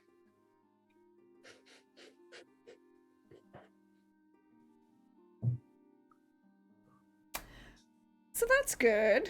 But where can we find you? All of that good stuff. Oh, You can all the rest. Anything else? Chill. Oh yeah. So you can find me over on oh god, what's it gonna be this? Everything is so weird this week. Thursday we're playing Sentinels of the Multiverse, but Saturday we are not playing Scion because Saturday we are playing Scion. I'm sorry. Even though it's Thanksgiving, we should be playing Scion because it's the return of our guest. This Friday night, I believe it is this Friday night, I'm going to be playing in Anino's second ever game that he DMs called A Party at Tiffany Burnell's House. We're going to play 1990s teenagers, and I decided to maybe take some inspiration of me in the 90s to create my character, so that's going to be fucking awesome. It's going to be a time, I guess. And then on the 3rd, December 3rd, we're going to be playing a special one-shot of Dresden File. Again, this one will be, so last time it was Halloween themed, this one will be Christmas themed. So same amount of wanton destruction of property, but this time there's like Mariah Carey singing in the background. Here, not next Sunday, but the one after, for the finale of Witcher.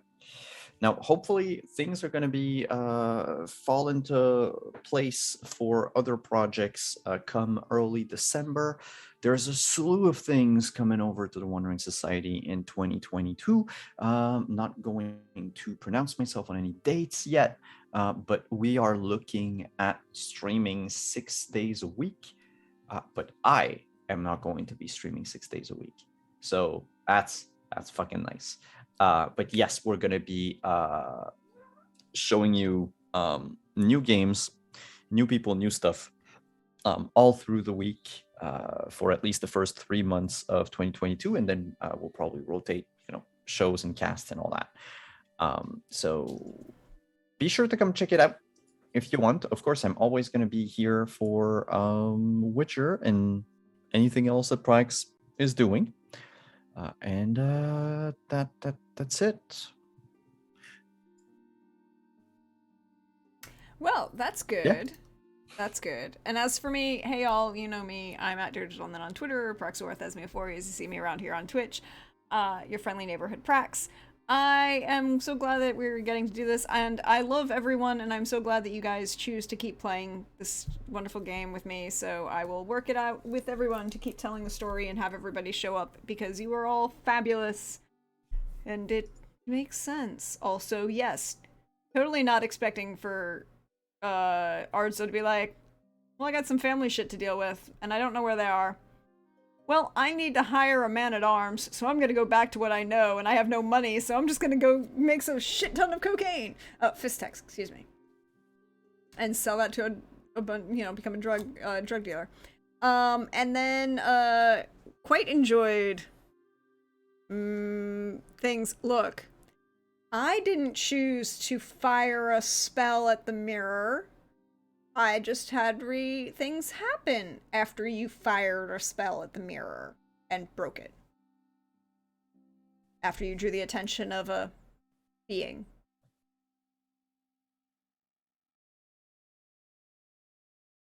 You call her Desire. I'm But gonna is call she her a race car? Desiree. What? What were you saying, Simon? Is she a race car?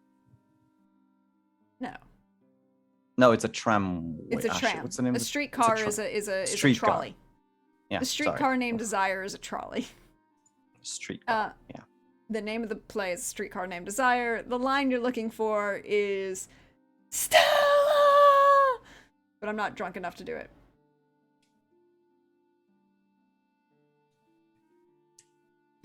Lindy, do you not know that movie? Never seen it, but I know the line. I was just Good. thinking, you're not drunk enough to do it, but you kind of just did it now. There's some pathos I'm missing. Also, I'm not a drunk waterside gangster. There we go. But you can find me. We will not I'll probably be back here this week, not Thursday, but maybe sometime later this weekend, for some more Dragon Age streams as we play through the rest of Dragon Age Inquisition. We managed our last week we got our first smooch from Dorian, so that was always fun. And then, there are other things going on, but and then not next Sunday because holiday weekend, but the following Sunday we will have the finale of season 2 of Witcher Roads Home. Excuse me as I try and talk through that. And we will see what everything happens, because they're gonna leave Banard, they're gonna go back. Hopefully they catch Ardzo before he decides to bum off into the woods with a man-at-arms. We'll see. Who knows? Could be. But we should share some love, and it's Sunday night, so we need to go share some love with our dear, dear friend, Johnny. And he's playing some wild RP, so we're gonna go raid Johnny. But until next week, or next time, not next week, everybody. Bye.